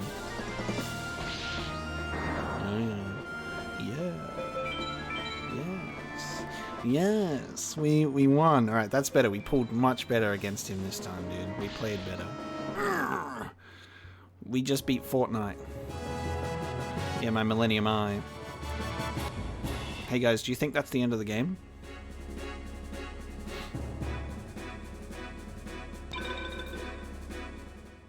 Do you think this villain will walk quietly, like he said he would? Do you think he'd say I'll go quietly if you beat me? Because I'm a villain, you can trust me. This is not fair! Me? Me? I cannot lose! I created the cards! See, he created the cards, apparently. No. No! You guys thought this was the end, didn't you? I cannot lose! I told you weren't ready, dude. Ready? Look at that! Come, boy. One more time. One more game. Do you see that fucking design, bro? How cool is that? Man literally turns into the Grim Reaper of cards. He just turned into fucking death incarnate. This man's taking card games way too seriously. Ooh, that's not that good. That's not very good. Alright, we're gonna start off. I'm not gonna waste my Megamorph. I'm not wasting a Megamorph on Gaia the Fierce Knight, but that's not good. Why did he change his form to play more card game? I don't know. But he also changed his deck, which he shouldn't be allowed to do, but he did.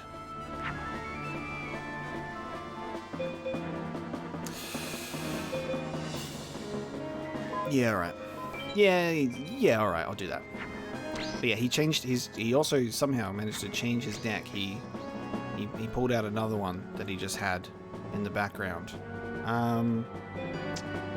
Which I don't know if that means he has Cosmo Queen or not, but at this point, 4150, it doesn't matter. I'll take the chance and keep it at Mercury. Goodbye, Perfectly Ultimate Great Moth, which is such a cool card. Goodbye.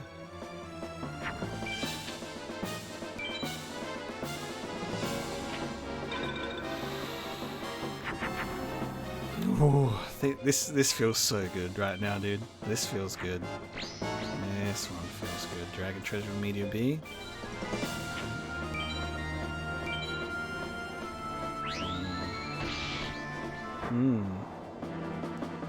Yes. Yes, I think I will. I think I will like this. I will enjoy steamrolling the final boss. I will. I like this. We just steamrolled the final boss. We win.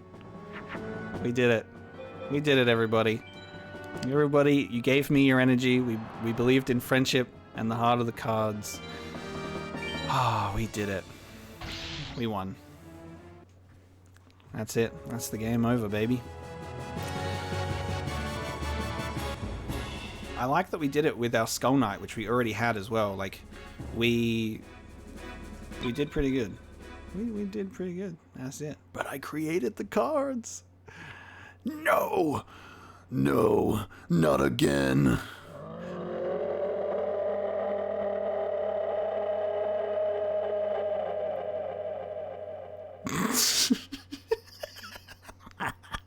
Look at the nose. Look at all the O's, bro. Voice acting. The one voice acted line in the whole game is the final no. We won with our signature card. I love it. He didn't go quietly, guys. Instead, he went very, very loudly as the Pharaoh walks up the staircase with Seto's headpiece missing. That day, Seto left the ruins, never to be seen again. We saved his life, and for what, bro? He just left. Egypt was unified once again under the rule of Nooch to protect mankind. He ordered the forbidden ruins to be buried. Nooch became the greatest of pharaohs, bringing prosperity to all he ruled. The vile mages were no more. This was the tale of Nooch, he whom we call Yu-Gi-Oh!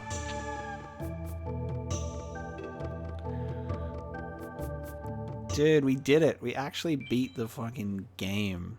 We beat the game on stream. Very happy. Very happy. Because you know what? That I wanted to wait until I beat the game. You know what I wanted to do?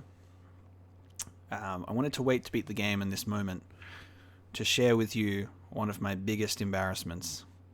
Is I beat the game before. We've said this is why I know the enemies that are here, and we've done it. I managed to get through with those cards by pure luck as a kid, a very long time ago, and it was awful because there was so many replays.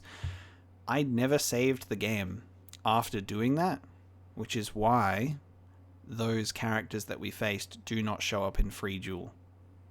I didn't save the game, and I turned it off after winning the game, and I was at peace. I was at peace. And I never saved it, and that's why they are not in Free Duel. So this, I want to tell you the real reason we did this stream and we switched over to my original save file is I saw this as a gleaming, redeeming, an opportunity for redemption. I saw that for myself. I saw this as a way for me to redeem the mistakes of my past and see that I could actually beat the game again. And we did it. All of these years later. And I'm so happy about that. I know what this secret number is, by the way. It should be pretty clear. But yeah. It was the finishing arc for my own Yu-Gi-Oh story. It was being able to save the game of Forbidden Memories.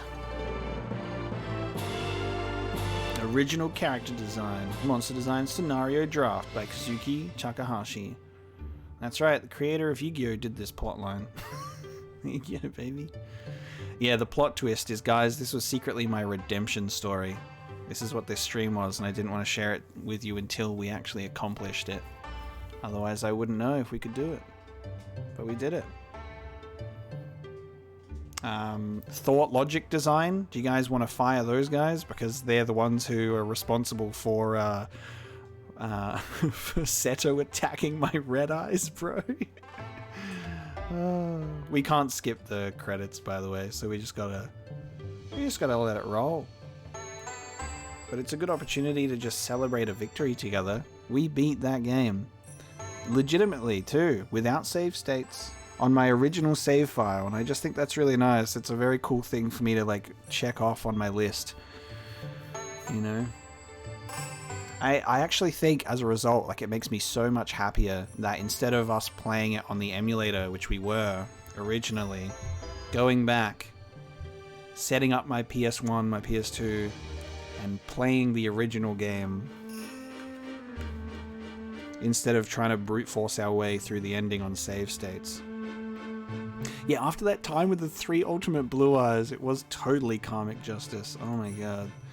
Can't believe that we got hit with that last time. That was so crazy. So we get the cool sound effects.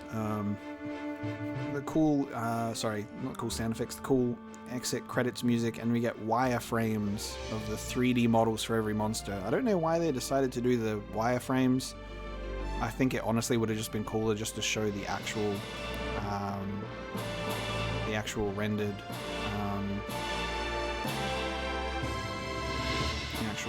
models.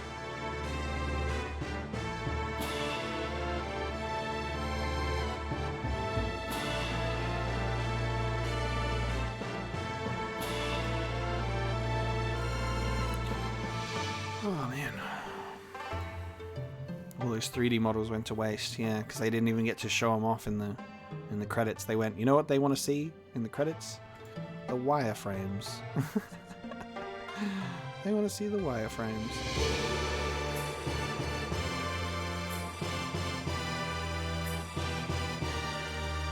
The music's pretty cool. I like the entry music. It's a bit of a letdown considering of how good the music actually is for the whole of this game. It's such a good soundtrack, dude. 3D models are much more prominent in Jewelers of the Roses. Is Jewelers of the Roses kind of like a sequel to this game? Or like something in some capacity? Or it contains elements of this game, I think? I don't think there's anything that has like a similar vibe to this. Oh, maybe it doesn't go back to the main menu after the credits, because we have saved the game, so it's actually... Oh, no, there we go. It's just... Oh, no. I thought it was about to fade to black. No? Okay, I think we just have to restart the game, so we didn't have to sit through these credits, but that's fine. It's just going to stay on. Created by Konami. They really want you to know. Nah, I'm pressing every button. Even trying to do the soft reset button that some games have, but it doesn't work. It's alright, we saved the game. See, and this is the problem. I want you to think about what has just happened. And now do you see why we have made a mistake? Oh, as a kid. Do you see why I made my mistake? You get asked to save your game. If you do not save your game, and then you let the credits roll, you are now stuck in credits purgatory. It doesn't kick you back to the main menu where you can just save there. If you don't save when you beat the game, you have to do it again. Because now you're stuck on Created by Konami Computer Entertainment Japan. And that is what I did. That is what I did back in the day. Is I just went, oh well, I'll just save back at the main menu or something, you know. I'll build my deck and I'll save at the main menu. No, it definitely... I think it shouldn't take that long at the main menu. Regardless, we have actually definitely saved at this time. Questionable game design. We've been able to put Forbidden Memories under the belt, which is good. That secret number, which I have written down. Do you guys know what it is yet?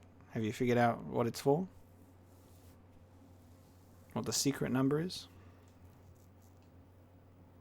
Yeah, the real final boss. The real final boss. Forbidden Memories.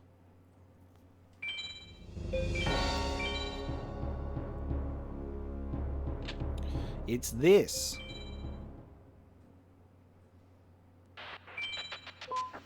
And look at what we have to show for ourselves after all of that grinding, by the way, is barely any more cards than I had when I first showed you this save file. No, wait. No, wait a minute.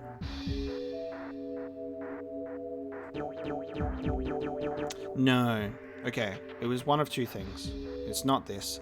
I think what you need to do is you need to use this number as your duelist code when you start a new game, I think. And then something happens. I can't. No, it's for Duelist of the Roses. It's for I remember looking this up as a kid. And I'm pretty sure it's for Duelist of the Roses, right? It's not even for this game. How dumb is that, by the way? It's not even for this game. So, secret code. Use it in Yu-Gi-Oh! Duelist of the Roses to get a card. How weird is that? They gave you a secret number to use in a sequel that was not yet out. Yeah. Doesn't make sense. However,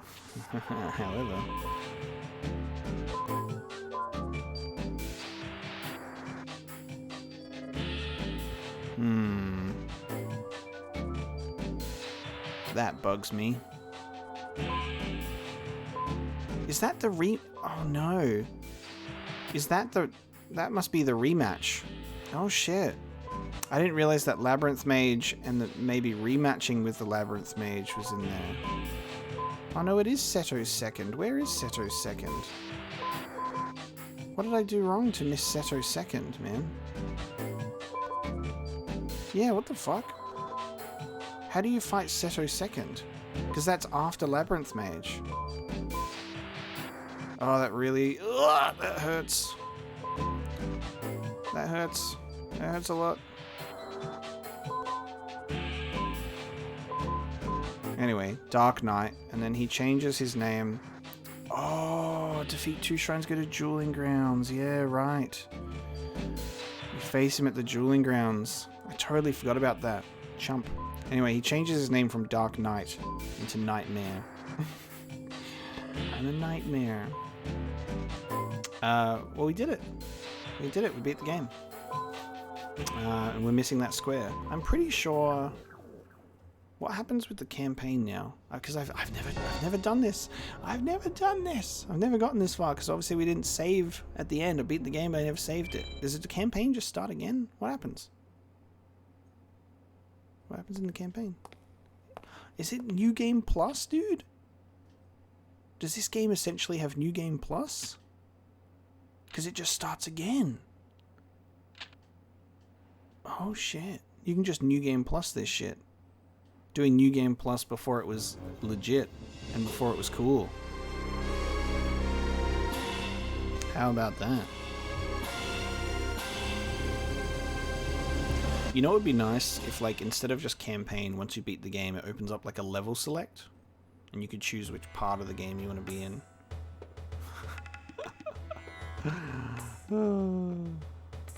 Play through the whole game just to get yeah, it's to get the rest of the free dual contenders. That does make sense. Like, for example, Seto second. My dear prince, you look more experienced somehow. You look shredded. You've been playing some serious card games. The point, well, you could argue the point of what's the point of any New Game Plus? It's to go through the game again, significantly overpowered for fun. And that's what New Game Plus is all about, baby. Like, for example, let's go back to the Pharaoh's Palace. Oh, man. And you can skip all of this now. This is really good, because this is all optional shit. I can now just go back to my room and just get out of the prologue, steamroll the whole thing. Prince Nooch. Alright, let's battle Simon. Oi, Simon. You wanna see my cards, bro? He's like, you don't think you could possibly win? I taught you the game. He's like, look, mate, about that. About that, I've seen some shit. And I've time traveled back to the past to do it all again.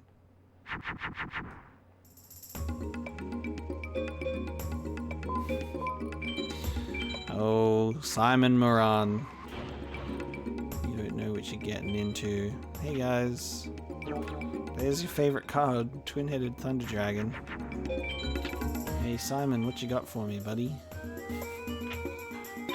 Oh, I'll put this card down in defense mode, but just you wait. I've got something, I swear. You sure? I got my Skull Knight with Sword of Dark Destruction. What about that? We'll let him have it. We'll let him have his turn.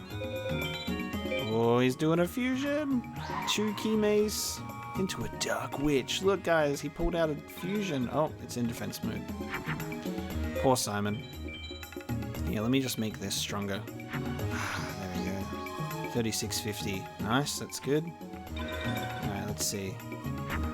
What you got for me, Simon? New card. Cool. So cruel. Poor Simon. Alright, let me throw these down.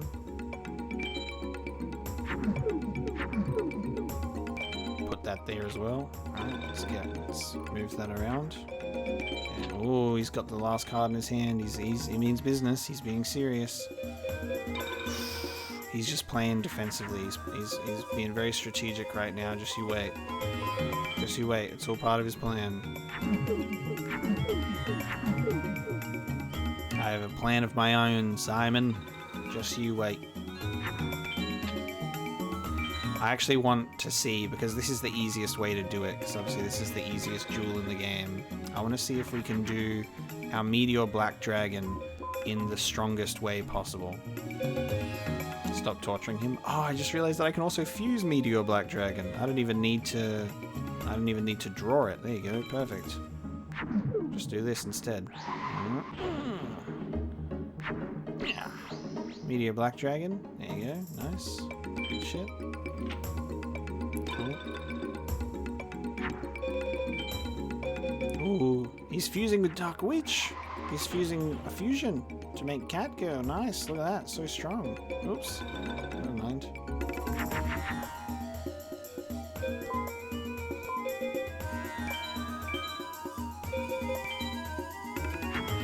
It's good, it's good.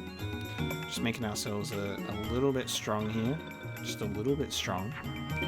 I shouldn't have taken Yami out of my deck. I would have been able to make Skull Knight even stronger. I'm surprised he hasn't pulled out more fusions at this point, to be honest. I expected more fusions.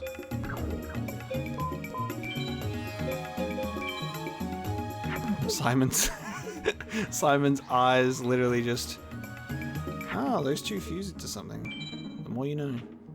And he's just staring like... He's shitting his pants right now. Oh. Karibo, no.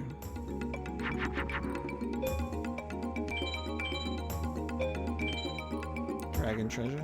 God, it's taken me forever to draw all the cards they want. All of my... By the way, I have 14 cards left in my deck. I still haven't drawn Meteor Black Dragon yet. I fused this one. all of my Dragon Treasures and my Meteor Black Dragons are on the bottom of the deck.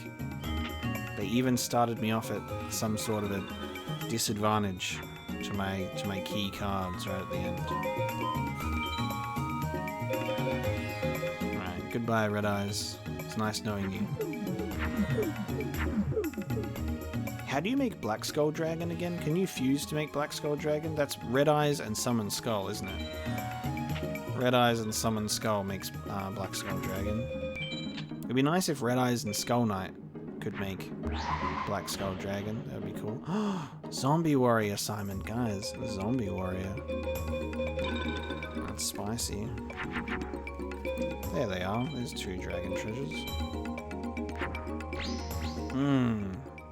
6,000. 6,000 on the old Meteor B Dragon. That's nice.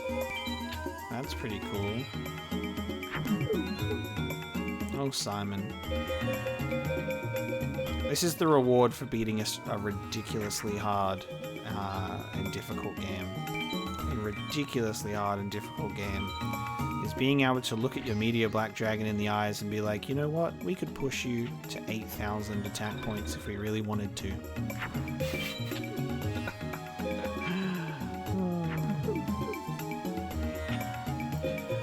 I want the one-hit KO so badly, because he has 8,000 life points, so that's what we're pushing for right now. I just want the one-hit KO.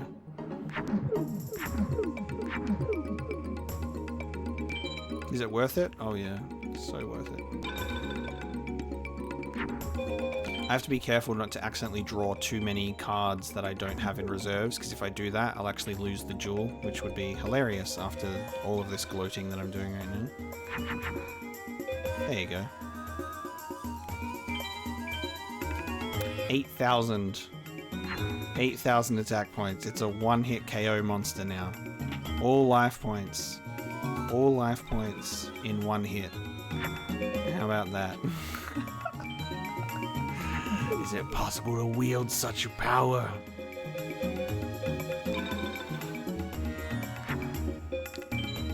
One hit KO. I just had to go through my entire deck to get there. Waleed, thank you so much for gifting a sub for the one hit KO victory.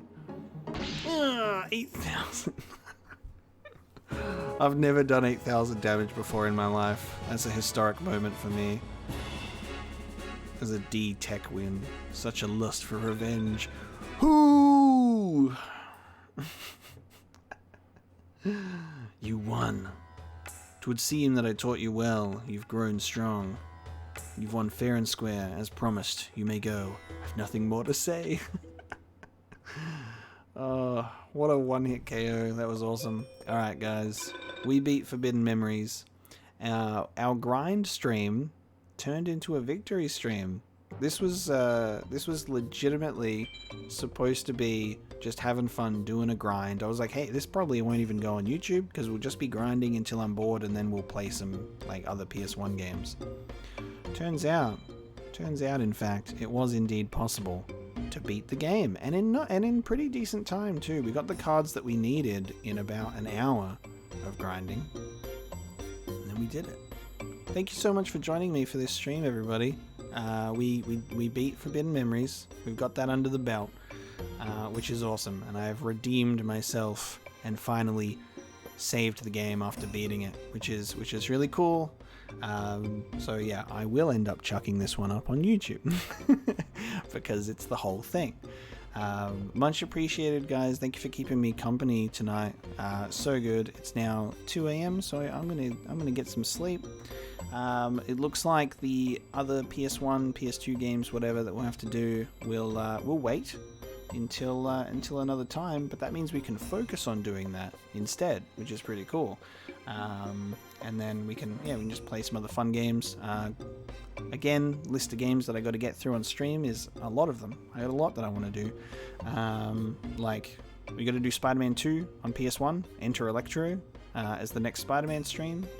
I got to do Police Noughts and Snatcher, some Kojima games at some point. Some other retro games on PS1, PS2. I got a whole bunch of stuff. I want to do my Bloodborne third playthrough to get the third and final ending to get the platinum. That'll be fun. That'd be a good one. Probably stream in one. I reckon we could probably beat the game in one stream for Bloodborne. That'd be cool. I got stuff. But thank you so much for joining me. As always, it's been a pleasure. Have a good rest of your day or a good night, wherever you are. Thank you so much for the support, as always. And I will see you next time.